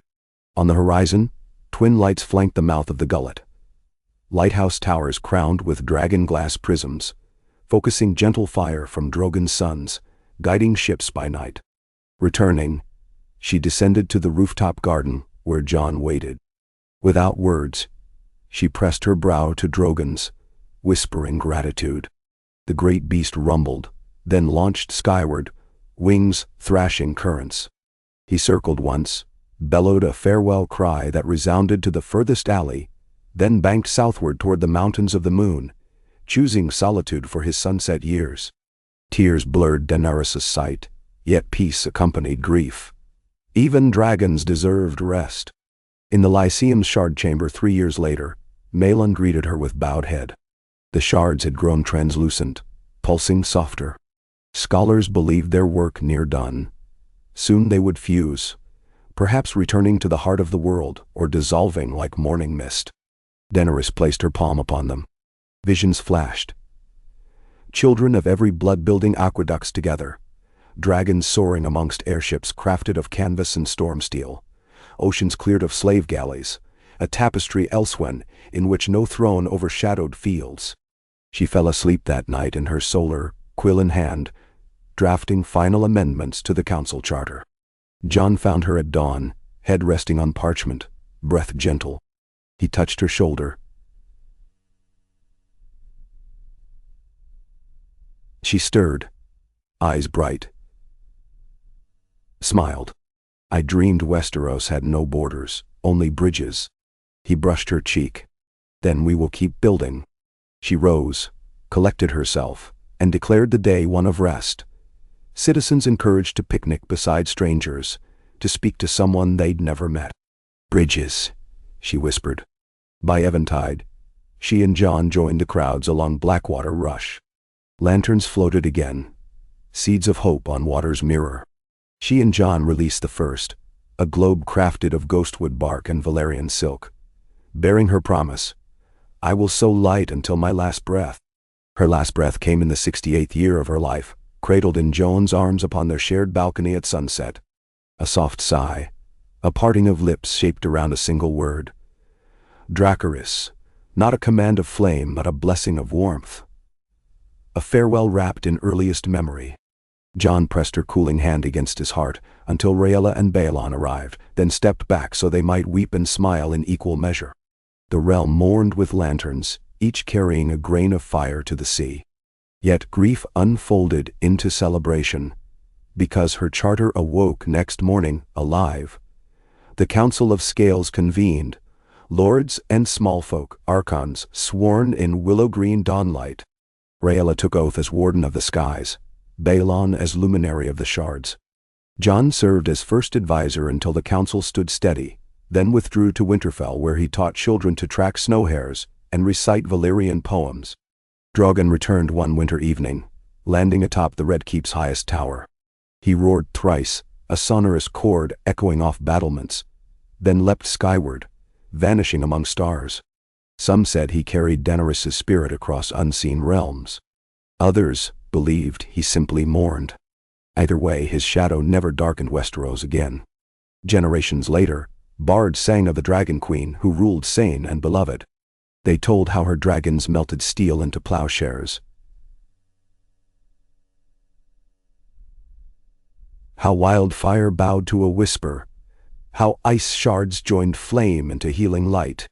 They told of a night shepherd redeemed, of storm mages pacified, of lords who ceded crowns for council seats. They told how a throne of blades became a garden of bridges. In quiet villages, children still carve lanterns every year and set them floating on streams. Before releasing them, they whisper promises. To help a neighbor, to learn a craft, to sing a new song, to heal a wound. Lanterns drift on, carrying sparks into darkness. If one listens close on those nights, a faint rustle may answer, like vast wings beating once overhead, reminding all who walk that path of starlight, on water that peace, like dragons lives as long as hearts dare to dream it so. Okay. Oh. Dawn crept across black-tiled roofs in sheets of pearl, and the mellow hush that settled over King's Landing felt as deliberate as the slow intake of breath before a lover's first word. In the stillness that followed the festival of sown lights, the city stones seemed to remember Daenerys Stormborn, how she had walked barefoot through charred streets, how her laughter once split the air like a slender silver bell. 46 years had passed since that farewell evening on the balcony. 2 full generations, enough time for children raised beneath the Council of Scales to bear their own. Yet on mornings such as this, people swore they smelled faint orange blossom, drifting down the avenue of faces, and believed it to be the Queen herself lingering in memory. Within the palace, now simply called the Lantern Keep, Archon Raela Storm rose from meditation in her mother's rooftop garden. She knelt each dawn among lemon trees transplanted from Dorne, reciting the breath of 7 winds taught to her by the night shepherd during his years as guardian of the shards. Tendrils of white hair snuck from her braids. Silver had filamented her dark roots sooner than most, a mark perhaps from the nights spent soaring patrol routes on Dawnwing, the second-born of Drogon's clutch. She strode across mosaic floors to the council hall, boots clicking softly. Her reflection followed upon polished marble. A tall woman in storm steel cuirass, etched with the intertwined dragon and wolf emblem, its edges patinated to a gentle sea green. A broad-winged cloak of river-bleached linen billowed behind. The corridor walls celebrated Daenerys' charter in stained glass. No iron throne depicted, only a sweep of unfurled wings over terraced farms. Raela paused before the bronze valves that sealed the central chamber, drawing one steady, measured breath. The harvest moon had set only an hour ago. Some archons would still be shaking off wine and song. She pressed the doorplate. Gears turned. Sunlight sluiced through tall lancet windows, painting her shadow across the round storm steel table. 6 figures glanced up. Each bore a sigil worked into their mantle pins. The golden kraken of the Isles for Archon Talonpike, the red lily for Archon Miriel of the Reach, the triple-towered keep for Archon Maester Elian, voice of the Lyceum, the spear-through son of Dorne for Archon Nalia Corgile, the knotted trout of the Riverlands for Archon Ryden Tully, and new since the last rotation, the blue rune of the Freefall Confederation for Archon Halahard Spear. First Fruman. A 7th chair, brushed in pearl lacquer, awaited Raela's arrival. Together they formed the living helix Daenerys had dreamed. Elian cleared his throat, papery but resolute. Shall we begin?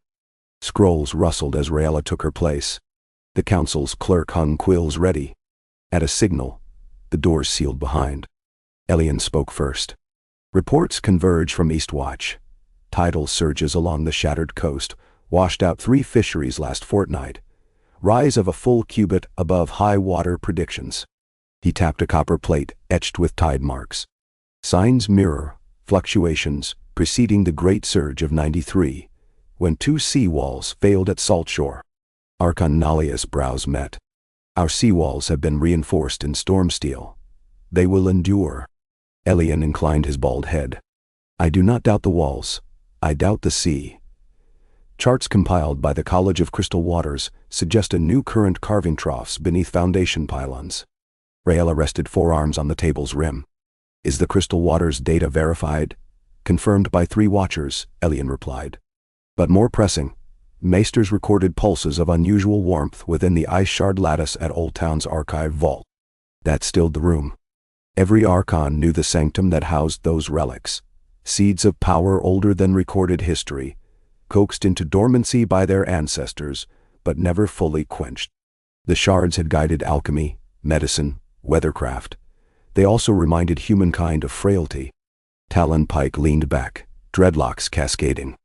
We patched a crack in the world once before. We can patch another. Miriel of the Reach fingered a parchment. Patching is well and good, but we chase a new luxury trade with Summer Isles. Even a modest coastal evacuation will starve coffers. Might this tide surge clear next moon? Halahard Spear's laugh cut sharp as wind across frozen field. When has the sea ever bowed to coin? Ryden Tully's gaze passed to Raela. Queen's Ranger, you know storms by wing. What think you? Raela answered after a heartbeat. Currents that shift seabed rock are seldom fickle. If Elian's data shows consistent trend, ignoring it invites a ruin beyond coin. Better to marshal forces now. Dredge the troughs, buttress pylons, stage evacuation drills. She folded, calloused hands. But there is another matter. She slid a wax tablet across the table. Inset was a charcoal rubbing of a sigil, a crescent moon bisected by a jagged spear. This crest flew on a corsair seized off the arbor. Survivors swore allegiance to the hollow moon, a cult said to worship what lies beneath the sea ice of the far north. Their captain boasted of a moon-wrought tide coming to tear down soft-winged rule. Her eyes swept the table. They claim partnership with water mages exiled from Yt. Perhaps coincidence with these surges, perhaps not. Elian exhaled through pursed lips. If cultists manipulate currents, they risk fracturing more than coastlines. The shard lattice resonates with global flows. It could wake. Nalia flicked her fingers. We root them out then. Our fleets outnumber pirates 10-1. Talonpike drummed thick knuckles. We outnumbered the drowned raiders of Old Woik by more and still lost half a fleet to their stormcallers. Water mages warp tide lines beyond catapult's reach. Miriel grumbled. So we chase phantoms on the high seas while farmland sinks. Raela interceded. Not phantoms. We have one of their tide speakers. She summoned a guardswoman, who guided a gaunt figure draped in damp gray rags into the circle. Sea salt clung to beard and lashes. Eyes were milky, pupils ringed by faint turquoise glow. Elian leaned forward.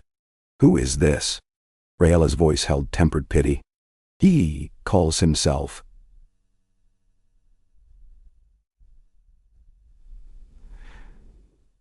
Interrogators gleaned little but riddles. He demands audience with the heart of the realm. The council itself. She regarded the prisoner. Speak. Seven's voice rasped like pebbles rolled by surf. The sea forgets nothing, ice remembers all. Your dragon's warm waters, your forge's birth melt. The sea will claim redress, and the hollow moon will guide its hand. Release me, and you may yet learn the grace of still depths. Ryden scowled. Chambers bricked. No theatrics. Tell us of the hollow moon. Seven's lips stretched into cracked smile. Beneath the crust of frozen Mirror Bay lies a pearl. When broken, it spills the tide of ancient memory. We but chip at its shell. Elian's ink-stained fingers twitched. Mirror Bay. He flipped scrolls. That is the basin once capped by multi-layer ice sheets. Widest glacial lens known. Hallahard spoke, voice thick with northern accent. Our hunters steer clear. They say storms whisper there. Drive beasts mad. Raela studied Seven. Why attack shipping lanes far south? The sea is one flesh, he hissed. Wound the foot, the blood swells at the heart. Pressure must find escape. When the pearl shatters, mountains will kneel. Talon Pike rose, dreadlocks, swaying. We've had our share of doom prophets. Let him rot. Raela lifted palm. Careful dismissal once raised wildfire under our feet. She turned to Elian. If Mirror Bay's ice cracks, how far might surge travel? Hard to say, he murmured. But deep ocean quakes propagate tsunamis. If the lattice reawakens simultaneously, coastal realms as distant as Pentos could drown. Muriel slammed quill. Then we must lead, not dither. Send the Storm Steel Corps to buttress seawalls. Dispatch rangers to Mirror Bay. Examine this pearl. Talon grunted. Who volunteers to trespass cracked ice haunted by tide mages? Raela stood. I will. Voices overlapped in protest. She raised them down. I am Warden of the Skies. Dawnwing and I map those flights. We will escort a task force. Engineers, maesters, watercasters from Yt we've welcomed since last accord.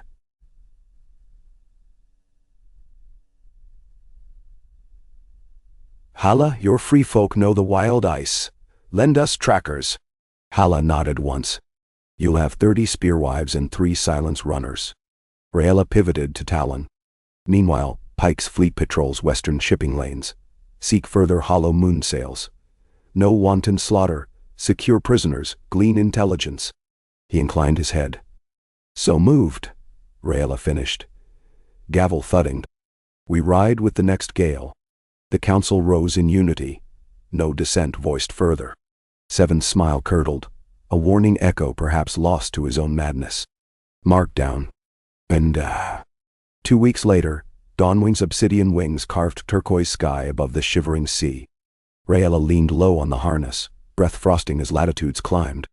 A convoy of 4 galleons plowed gray water below. Hulls sheathed in storm steel and helmed by Captain Lynn Corbray, descendant of Davos Blackmont fleet. On deck, maesters tended braziers to keep rune-etched instruments free of hoarfrost. Spearwives strung weirwood bows. Yiddish watercasters draped silken cords that shimmered whenever sea mist rose. Mirror Bay appeared as a yawning oval of white. The frozen sheet cracked in lightning bolts outward from its center. Dawnwing banked, thermal eddies buffeting. Below, Raela discerned campfires of nomad clans glowing like fireflies upon the ice rim. The expedition made landfall on a rocky promontory, where basalt pillars jutted like fangs from the coast. Hala spearwives greeted distant kin with forearm clasps and heated broth of seal fat and pine. Maester Elian disembarked gingerly, complaining of stiff joints yet eyes alight. He unpacked a heavy chest of obsidian shards tuned to lattice resonance. We chart tide pulse, he explained. If shards sing, the pearl stirs. By moonrise, the camp shivered under veils of polar aurora. Green and violet banners rippling across vault of stars. Dawnwing's shadow undulated amid the lights, a silent sentinel.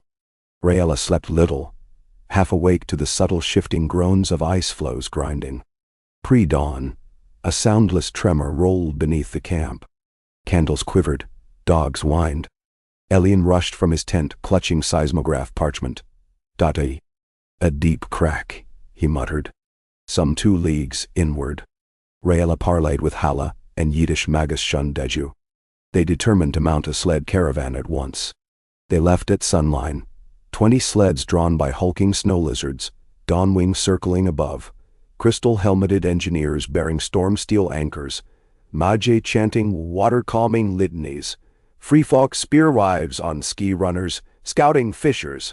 Frost glittered like shattered mirror dust. At midday they reached the fault, an obsidian fissure 60 yards across, plunging into darkness. Within, water churned, not the placid black of tide but luminous teal, swirling as though lit from beneath. Shundeju knelt, touching gloved fingertips to surface. Heat. Breath hung in white plume. Geothermal vent breaches glacial base. This water rises from depths, not sea. Elian's brows furrowed. An under-ice spring? Raela peered into roiling glow and felt memory twinge. Stories of Valyrian lava tubes swirling under frozen plains. The pearl might be no gemstone at all, but an opening into the shard lattice. Lines of fire and ice converging. They pitched instruments. Yiddish watercasters lowered crystal prisms. Maesters dropped weighted thermometers. Readings spiked. Temperature climbing by the hour, pressure pushing upward. A glacial surge building beneath centuries of frozen lid. Hala's spearwife rolled a stone into the water. It hissed, dissolved. "This not sea," she grunted. "It eats." Night fell early. Wind howled. Beneath feet, vibrations intensified. Elian summoned Raela privately. 8 current rise, ice shell ruptures in 3 days. Raela's mouth tightened. Enough to raise seas. If vent network extends far, yes. The surge could propagate like wave under a drum. On the second night, spear scouts vanished. Dawnwing's roar guided searchers to the edge of starlit plain. Bodies half encased in sudden ice, faces frozen mid-breath. No wound apparent save faint turquoise glow at fingertips. Lattice residue. Tide mages. Raela felt grief coil. She ordered camp perimeter double, engineers to forge ice anchors around fissure. They worked by torch and dragonflame. Dawnwing exhaled ribbons of gentle heat to melt anchor holes. Storm steel nails pummeled to grip glacier. Hours before dawn of day 3, 7 tidebenders' prophecy arrived on bitter wind. A horn blast echoed across empty expanse.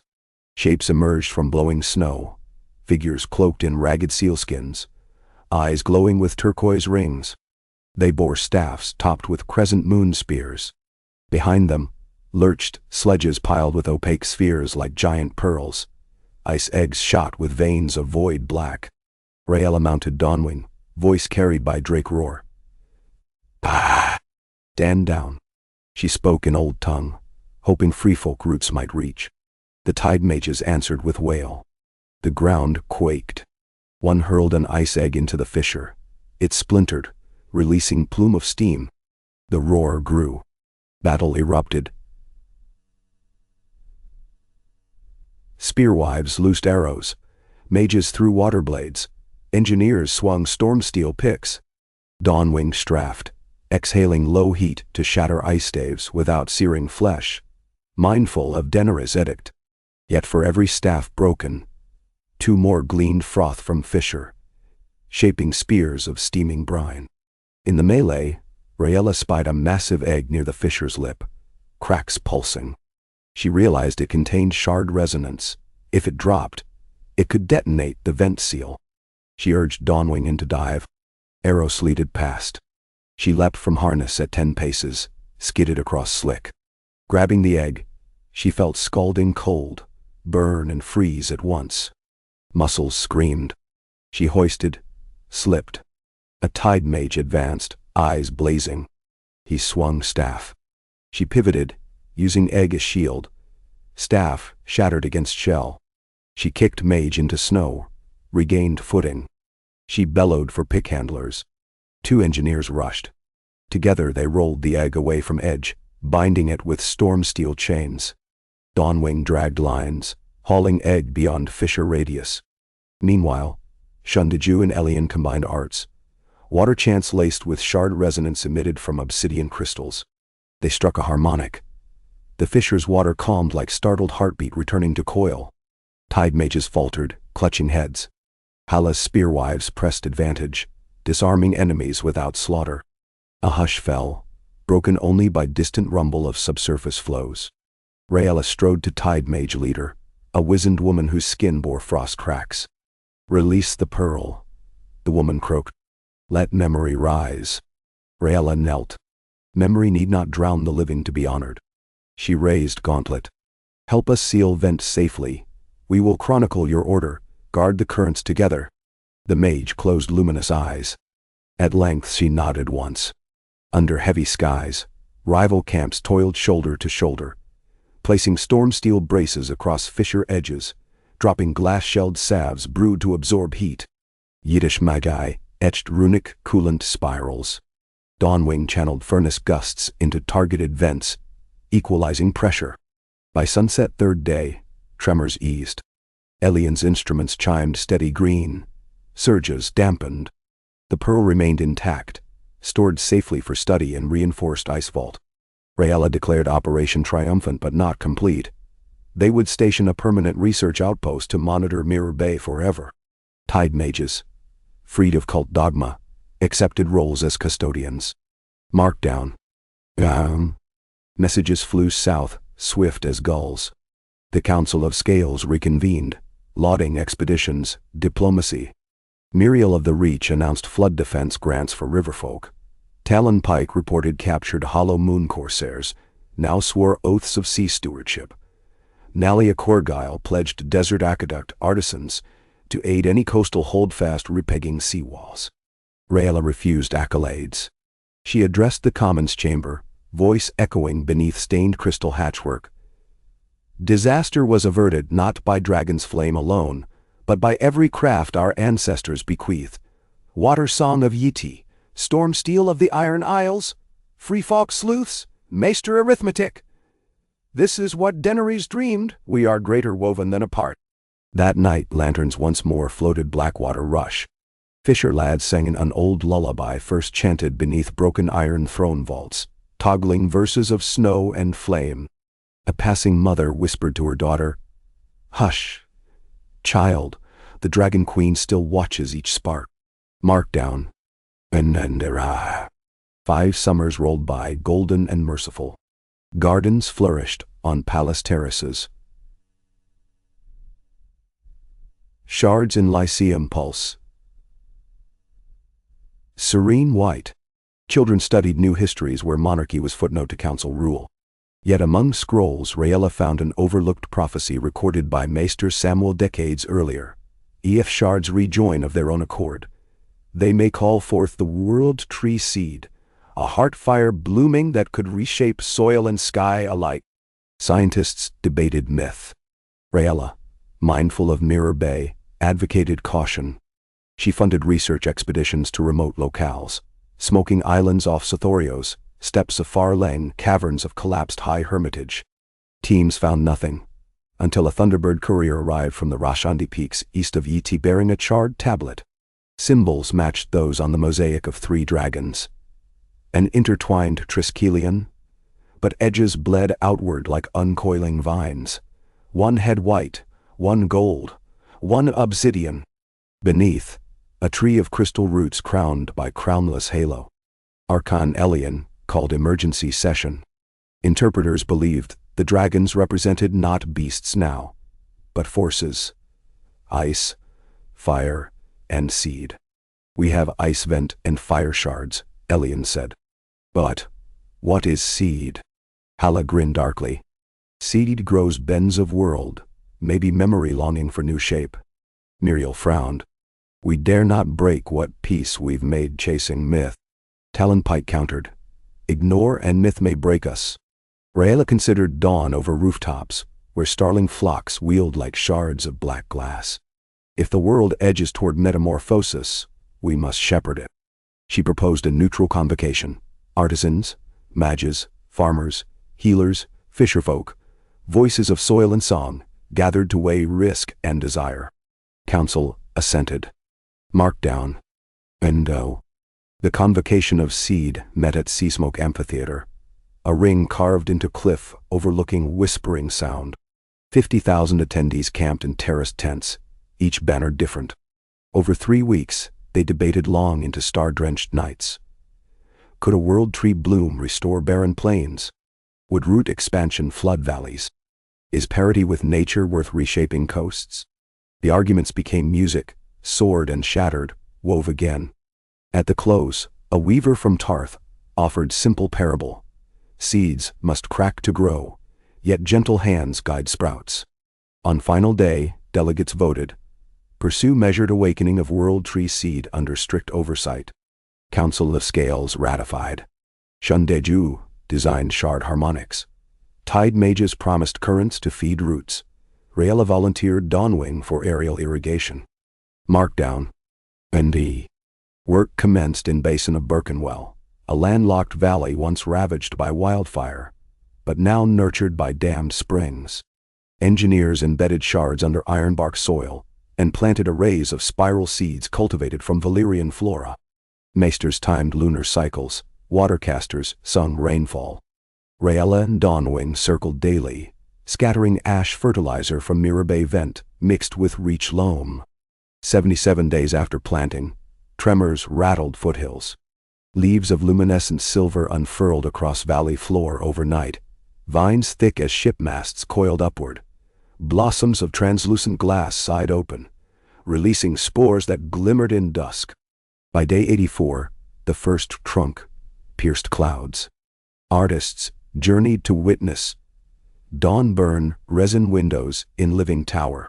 Children raced along root bridges, their laughter echoing in sapphire chambers of twilit pollen. Crops at edges of basin tripled yield. Rivers regained lost fish species. Yet storms gathered elsewhere. In Mir, oligarchs threatened to sanction the realm, claiming the tree siphoned trade winds. Yeti's sky sages petitioned for equal rights to tree crystals. Deep desert clans feared vines would creep across dunes. Council convened. Talon Pike's temper flared. We cannot nurse world to health only to smother in politics. Muriel countered cooler. Nor ignore neighbors' fears. Raela proposed outreach. Dispatch cuttings and crystal saplings abroad. Share watercaster methods. Open Birkenwell to scholars of every banner. The motion passed.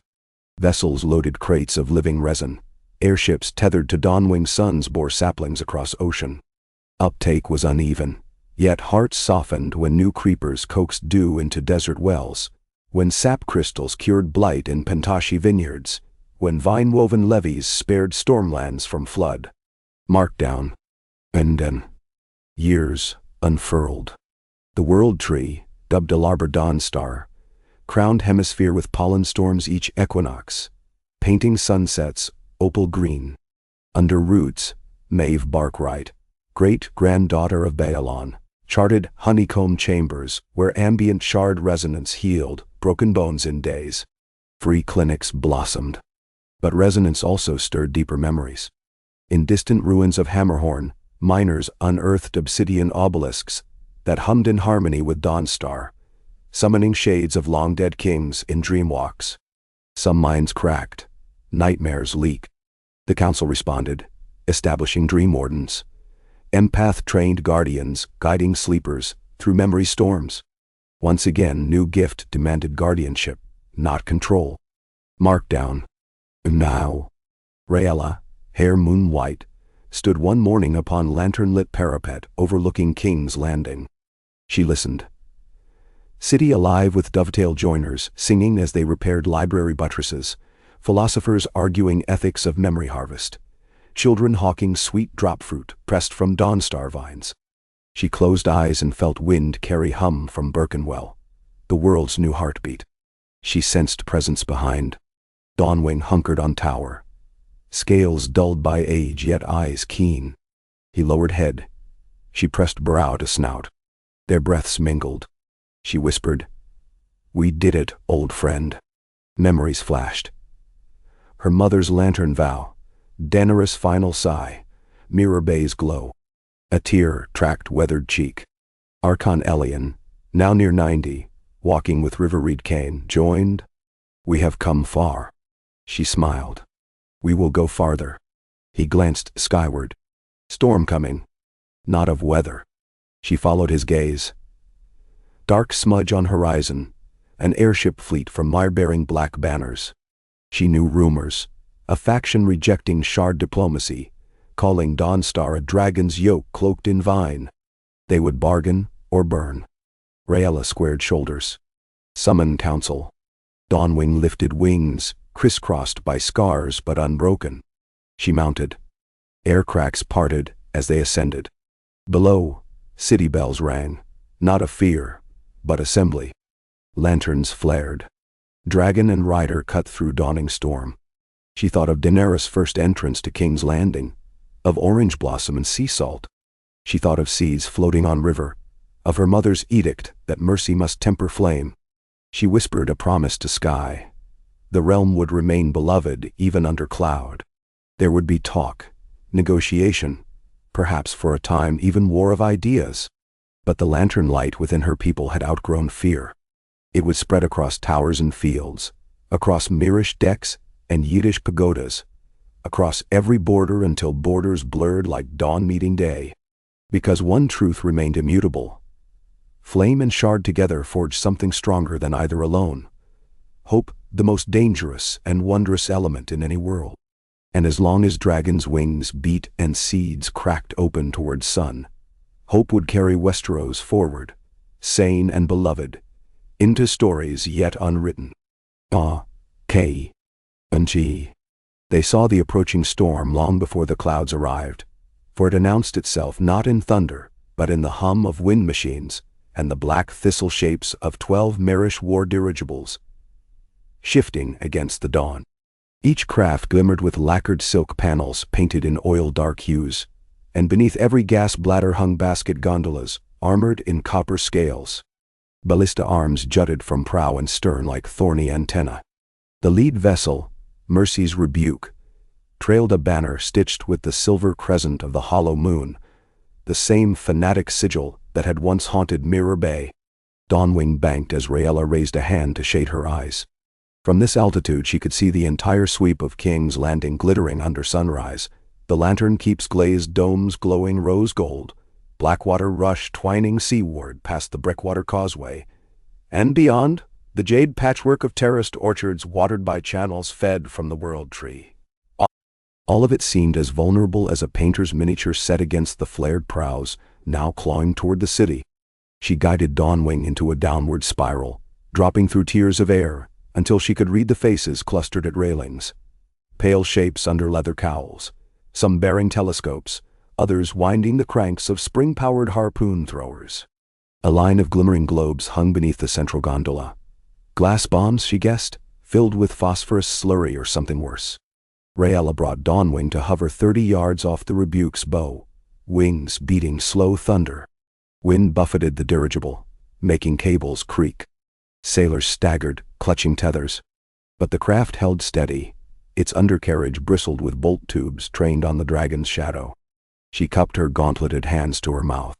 "This is Archon Raela Storm, Warden of the Skies. State your purpose in these waters." A man in a sea-green cloak stepped to the rail, his voice amplified by a Myrish brass throat cone. "We bear grievance, not greetings. The vine crown you grow in Birkenwell leaches clouds from our hemisphere. Our vineyards wither while your harvests fatten. We come for recompense, and proof that the Council of Scales serves more than its own shining valley. They. Recompense through threat will earn you only contempt." She replied, "Lower your weapons and send envoys." "Speak inside the Commons chamber." The brass throat hissed with feedback. "We have sent envoys. They drowned in red tape. No more petitions. Today we take parity by hand." He gestured. Talons of steel unfolded from the dirigible's prow. Cables snapped forward, latching together, forming a cat's cradle net of chain weighted with hooked anchors. Ballista gears clacked. Dawnwing recoiled, jaws parting, heat curling in his throat. Raela felt the tremor of flame inside the beast, a mountain yearning to erupt. She reined the impulse. "Steady," she murmured. "Mother's edict." She wheeled him upward to keep clear of the net, then angled for altitude so she might force the fleet to rise or retreat. But the dirigibles did neither. Instead, puffs of color burst along their silk bellies, plumes of cobalt, viridian, ochre. Alchemical updrafts roared, propellers straining as the airships climbed to match her. From the eastern quarter another shape ascended, Dawnwing's eldest son, Emberclaw, bearing rider Captain Soraya Tyrell. Behind them unfurled a skeletal V formation of wind skippers, glider rigs powered by Dawnstone batteries, piloted by the sky's auxiliary. They swooped beneath Raela like a flock of swiftwings, angling to interpose between the fleet and the city. Crank harps rang over brass horns as Myrish gunners loosed the first volley. Steel quarrels streaked upward, spitting violet-green fire the instant they met air. One bolt skimmed a wind skipper's wing, cracking spar and sending the craft into a tailspin toward the river. Another bolt ricocheted off Dawnwing's foreleg with a shriek, shearing a scale the size of a kite shield. The dragon thundered in pain. Raela tasted iron on her tongue. She pressed her palm to the warm ridge of scales behind Dawnwing's skull, an unspoken plea, and felt him bank into a tight coil above the fleet. His shadow drenched silk envelopes in black eclipse. "Flame on my mark," she whispered, feeling the old, illicit thrill, but only the air about their blades. She counted heartbeats. Wind rushed in her ears like surf. Then she snapped her fist open. Dawnwing exhaled a cone of shimmering orange, not the white-hot spear that glassed stone, but a rolling mural of tempered heat that licked along the chain net without touching silk. Iron began to glow, sagging from its own softening mass. Sailors shouted alarms. Some leapt to cut lines before red-hot anchor heads plunged, trailing molten drizzle through the decks below. Yet the Myrish crews were bred for aerial war.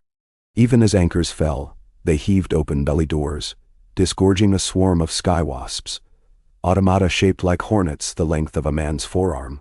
They whirred on crystal rotors, shedding sparks.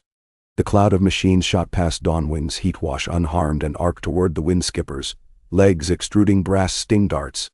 Emberclaw intercepted, batting dozens from the sky with his tail. But many pierced glider canvas. Pilots detached repulsor harnesses and drifted, parachutes blossoming as their craft shredded into burning confetti. One wasp darted straight for Raela's face.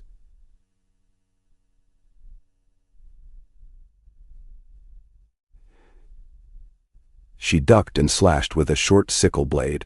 The automaton split in a clatter of cogs, its amber power gem winking out. She scanned for the Rebuke's command gondola. Through porthole glass she saw the green-cloaked commander bent over a furnace chamber where technicians pumped bellows to pressurize one of the glass bombs. A black aperture yawned in its base. Gas feed, she realized, likely attuned to a sparkstone detonator. Raela keyed her wrist horn to Soraya's channel. "They're priming incendiaries. We sever their lift or this city burns." "Then?" Soraya's laugh crackled through static. "A vine should cut them." She guided Emberclaw into a dive, wings tucked. The younger dragon's scales flickered crimson, heat building. Raela weighed options. A direct melt of the Rebuke's gas bladder might duplicate the catastrophe of Summerhall, the firestorm that killed 900 when a dragon ignited a hydrogen envelope. She recalled Daenerys' warning, never let dragons make war on Westerosi soil. But the dirigibles were still over water. Blackwater Bay might absorb the worst of a blast.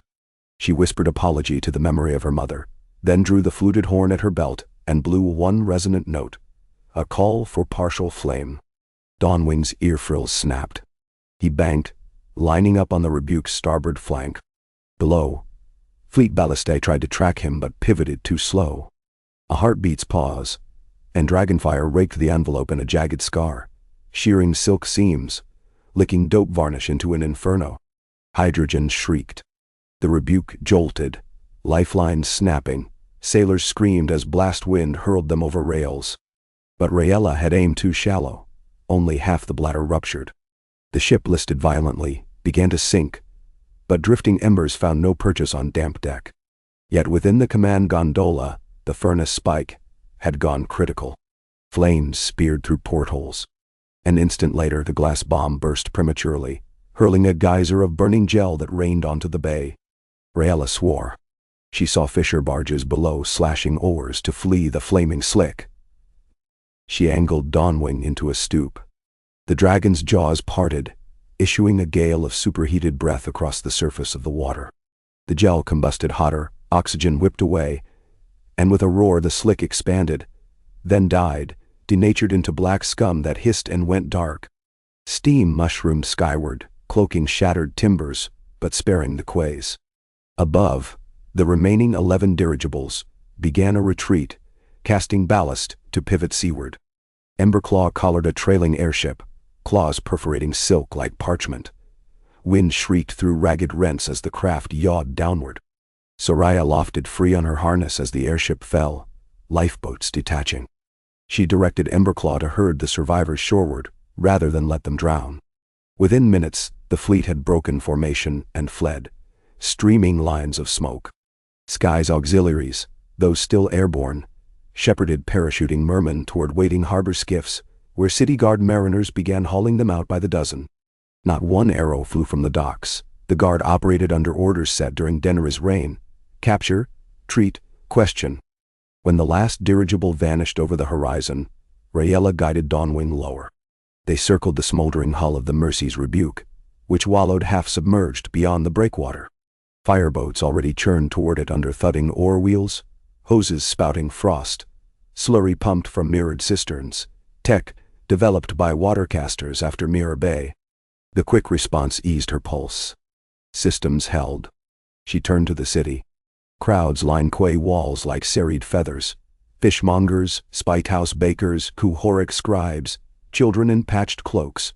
They cheered and waved, though some still pointed in fear at the drifting wreck. Raela felt weight settle between her shoulders. This might be only opening salvo. The Council of Scales met in emergency session that afternoon. The ash of combat still streaked Raela's cuirass as she stood before the Stormsteel table, hair blown loose around her shoulders. Talon Pike slammed a gaunt fist on the rim. The fleet hailed from Mayor's Independent Syndicate, but their insignia bore hollow moonclaws. We face alliance of two enemies: Prophet Zealots and World Tree Fanatics. Muriel countered, voice taut. Not all in Mar support the Syndicate. Their sea glass parliament petitioned last month for trade envoy. We must not bind all Mir under one rope. Bend see. Elian shuffled scrolls. Communiques just arrived. Lys pledges neutrality so long as Dawnstar sap flows east. Pentos offers arbitration. Yeti sends watercasters to aid harbor cleanup, and a warning that more radicals finance storm engineering. Ryden Tully, eyes smoke-ringed from lack of sleep, looked to Raela. We need swift deterrence. But you know the oath. We wield dragons for shield, never conquest. How do we prevent a second raid without breaking the covenant? Raela eased aching shoulders. We show the realm what the tree truly offers. Desperation flourishes in rumor's vacuum. People of Mire fear drought and famine because they see miracle from afar. We open Birkenwell seed bank to them, loan saplings. Send soil weavers, guarantee rainfall quotas by shard lattice. She turned to Nalia Corgyle. Dorne's rain net plan. Could we replicate along Mire's central plain? Nalia tapped chin. With watercasters and Dawnstar spores? Yes. But shipping living route across disputed seas now. We'd need war escorts. Nendrau. So escort, Talon growled. Kraken sails shield the convoys. Muriel frowned. Will Mir accept gifts under guard? They may brand it invasion cloaked in charity. Hala Hardspear leaned forward, braid beaded with bone. We send no soldiers. We send free folk, fisher wives, scholars, farmers. The same folk Mire has. Let them see themselves in us. We go unarmed save pruning hooks. Talon snorted. Unarmed convoys beg to be gutted. Raela raised palm. Guardians can shadow high above. Dragons, yes, but unseen, clouds for cloaks. Escort present, but promise still unweaponed. Elian folded weathered hands. Diplomacy anchored by symbolism. Risky. But there's precedent. Daenerys grain fleets to Slavers Bay under truce of banners, white as salt. The council lapsed into tense quiet. Raela felt the net of failure tighten if they misstepped. More raids, sharper reprisals, shards roused by conflict. She thought of her mother reciting that kindness remakes. She thought of Mirror Bay, where a single offered hand turned zealots into custodians. She spoke. We convene a Dawn Star delegation. Archons each nominate 20 citizens skilled in soilcraft, water lore, or medicine. They sail under flag of the World Tree, gold vine on white field. They carry saplings, scrolls, remedy chests. Talons fleet shadows from beyond horizon. Dawnwing and Emberclaw patrol the sky lane. We present Mayor's Parliament with living proof that our marvel need not rob them, but feed them. Mend. Muriel's gaze softened. And if Syndicate Hawks try again, Raela's voice held flint, then they will learn dragons can till soil as well as scorch. She looked around the table.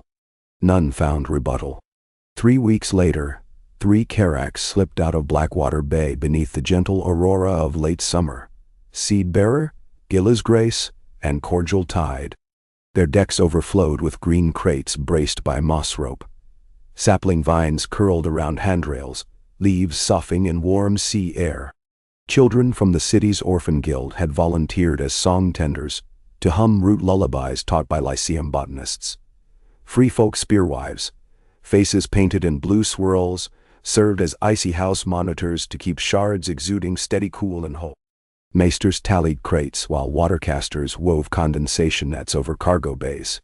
Raela watched from Dawnwing's saddle high above, Emberclaw gliding farther seaward. Talon's ironborne ships lurked miles out to west, sails reefed, hulls painted in kelp camouflage. They would not be seen unless needed. The first half of voyage proved blessedly uneventful. Dolphins escorted. A red-shelled turtle surfaced near Gillis Grace, an omen of safe passage. Children sang northern lullabies, vines thrummed, watercasters cooled barrels. On the 4th night, storm clouds bruised horizon. Raela signaled Soraya. Dragons climbed above fronts. Lightning sheeted black seas, and wind hammered masts. Seedbearer's helmswoman fought to hold course. Cordial Tide lost a topsail, but regained after lines were lashed. In bellyholds shards pulsed violet, sympathetic to storm energy. Watercasters redoubled chants, diffusing spikes. At moon high, Talon scout frigate flashed lantern code. Unknown sails to southwest, 10 knots, no running lights. The Ironborn ghosted to intercept. Minutes passed. Lantern code returned. Merchant convoy. Pentoshi registry. Heavy grain load. No threat. Raela relaxed. A sudden hiss drew her gaze downward. From storm clouds emerged phantoms. Kites the size of houses. Black canvas wings shaped like manta rays, each towing glinting pods. They dropped silently through sheeting rain. Dragonfire roared. Emberclaw incinerated a kite mid-descent. But 2 pods splashed near Seedbearer, bobbed, then erupted in corkscrew jets that propelled them against hull, magnet claws clamping to planks. Deckhands shouted. Alarms clanged. Hatches blew open as pods disgorged automatons. Gray-husk marines with gear-driven limbs, eyes lit by witch lanterns. They wielded bolt pikes, firing chemical harpoons that stitched through sailcloth. One automaton carved into sapling crates, spraying root chips. Raela's heart tightened. If they contaminated cargo, the message of gift would tarnish. She dove Dawnwing through sleeting rain, vectoring heat wash over rail to avoid igniting timber. The blast fused automaton joints into slag. Sailors clubbed the seized forms with belaying pins, knocking them into sea. Emberclaw torched, 2nd pod Dadawa. The storm devoured sparks before they could leap to rigging. Within 15 minutes the kites were retreating skyward, tethers cut, leaving only black scraps drifting like burnt leaves.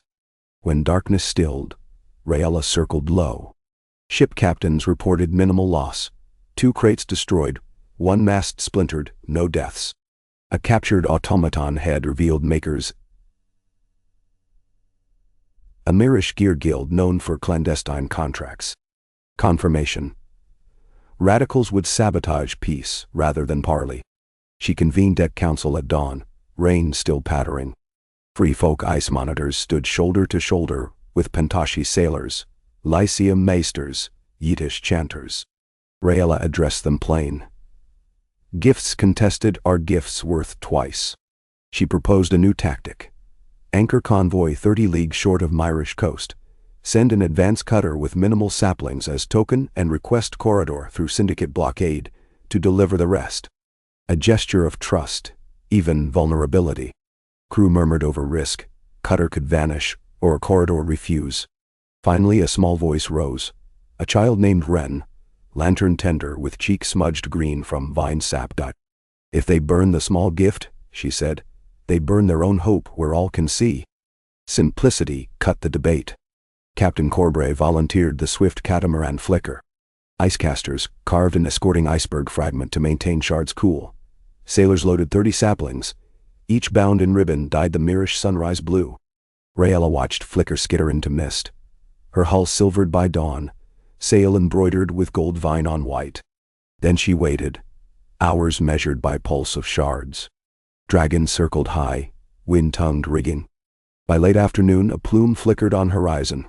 Orange flare, then second, then green flare. The prearranged code for safe passage granted. Cheers leapt from decks. Vines rustled as if sighing relief. Convoy hoisted anchor. Slipped into Myrish lanes under escort of 2 harbor patrol cutters, flying Parliament stripes. Not syndicate. On quay, thousands lined piers. Faces drawn, skeptical, but present. Raela remained aboard Seedbearer, while maesters oversaw unloading. She glimpsed children pressing fingers to leaves as saplings rolled down gangplank. She saw fishermen tilt barrels to gawk at blue-veined root nodules that distilled fresh water from air. She saw guild scribes eye crates of Dawnstar sap with avarice, but also wonder. A hush spread when the vine embryos shimmered, leaves turning toward salt breeze, unfurling as though greeting home. Murmurs shifted. Curses became gasps, suspicion softening into awe. Parliament Speaker, Lady Tayan Zoharel, bowed stiffly to maester envoys, accepted parchment covenant guaranteeing rainfall tithe, and rootcraft manuals free of charge. In city squares that night fireworks blossomed, modest, but celebratory. Raela received word. The syndicate's seat had fractured. Moderate guilds called emergency referendum on trade alignment. War dirigibles, starved of support, retreated inland. Weeks passed in whirlwind of negotiation. Raela addressed Mir's Parliament herself, flanked by watercasters and fisherwives. She spoke of Mirror Bay's broken vent and the cost of ignorance, of Alarbor Dawnstar's pollen storms feeding deserts, of her mother's lantern vow. She ended thus. Miracle given is not theft. Miracle hoarded is. We choose gift. Applause began haltingly, then rose until even Senate balconies shook. By time she returned to Seedbearer, rumors soared that Parliament would sue for full accord entry, accepting Shard Station and root labs on Myrish soil. Yet radicals rarely vanish, they burrow. In the labyrinth cellars of Mir's Gear Guild, machinists prepared a final stroke. The Leviathan engine, a submersible Leviathan lined with brimstone charges, meant to detonate beneath Birkenwell's reservoir dams, flushing the valley, starving the world tree. A covert raven reached Talon via sleeper agent. He transmitted crystallized memory to Raela. She digested the plot under starlight in Seedbearer's cabin. Heart ice-tight. If the dams fell, Dawnstar's roots might drown, its lattice resonance fracture. Storms cascade. Worse, shards could shatter into warring fragments. She summoned Emberclaw, Soraya, and a squad of Sky's gliders for nighttime interception. Talon's fleet, cross-charted Leviathans, projected course. In secrecy they raced north, hugging shipping lanes beneath new moon. They found the engine at twilight 2 days later. An iron whale breaching foam, prow cleaving swells, exhaust stacks belching blue flame. No escort, only gulls circling. Perhaps syndicate chiefs believed speed their shield. Dragons stooped silent as falling snow. Emberclaw's talons punctured stern jets, steam geysers shrieked. Leviathan bucked, propellers seizing. But deck hatches burst and gray-husk marines poured out with bolt pikes, glowing. Raela swooped Dawnwing low enough to feel furnace heat. She loosed a curtain of carbonic gas harvested from Mirror Bay vents, an innovation that quenched flame without igniting powders. Blue exhaust choked, engines stalled. Soraya landed Emberclaw on dorsal spine. Marines fled, abandoning their mechanical whale. Sky's gliders hooked anchor lines to dorsal rings. Raela boarded with strike team. They descended steel ladders hot to touch. In Bombay they found the brimstone crates wired to fuse membrane triggered by proximity. If Leviathan had reached the dams, a tremor alone would have sufficed. Raela issued calm orders. Maesters neutralized fuses, watercasters cooled crates until sulfur crystals dull. No fight, only sweat and the hiss of steam condensing. They towed Leviathan to deep trench and scuttled it at dawn. Dragon's fire-seamed hull so no scavenger might salvage the design. As iron carcass sank, Raela felt tension bleed from her bones. News of foiled sabotage broke across realms like sunrise. Mir's parliament voted 7-1 to outlaw the syndicate and petition inclusion in the Dawn Accords. Pentos followed. Lys pledged vines. Even the Saffron Empire of Far Yeti extended tendrils of interest. At Lantern, Keep the Commons chamber erupted in festival. Children paraded paper dragons trailing vines. Bakers shaped lemon cakes into tiny trees dusted with emerald sugar. Lanterns floated again, this time along Mir's Indigo Canal, each inscribed with twin script. Hope is a bridge of roots. Raela received invitation to speak before Council of Accords in Old Valyria's reconstructed amphitheater, now safe beneath Dawnstar saplings that anchored magma vents. She traveled there as her mother once did, aboard Dawnwing's broad back. The dragon landed upon basalt dais, where nobles from half the world gathered. She spoke of arcs, how flames set free might raise, yet contained might forge, how vines could choke ruin or knit stone, how shards of ice and fire, once enemies, found harmony when tempered by mercy. She invoked Daenerys by name, not as queen but as lantern-bearer. She ended with simple vow. Let no child carry blade for bread or torch for thirst.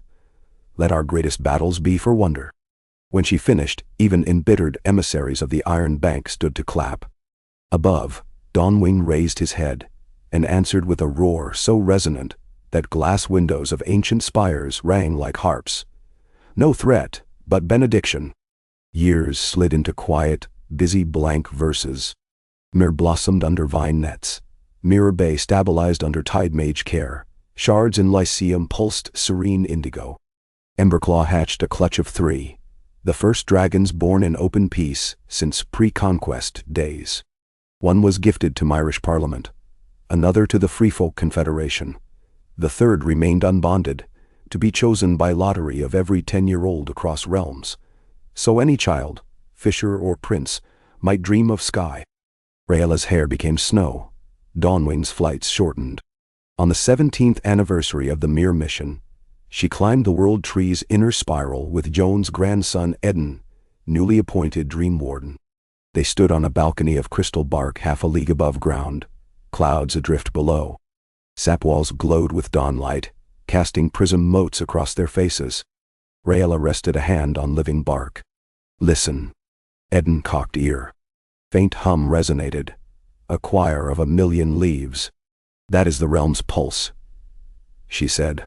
Not thrones or banners. When they descended, Raela summoned council. She announced her desire to retire as warden, naming Eden interim until Lottery Dragon found rider. Shock rippled, then acceptance. She was 69, body carried storms etched into joints. She wished to spend twilight years teaching sky poems to orphan rangers, collecting lantern vows along remote streams. 2 moons later she held final lantern vigil at Blackwater Rush. Children thronged.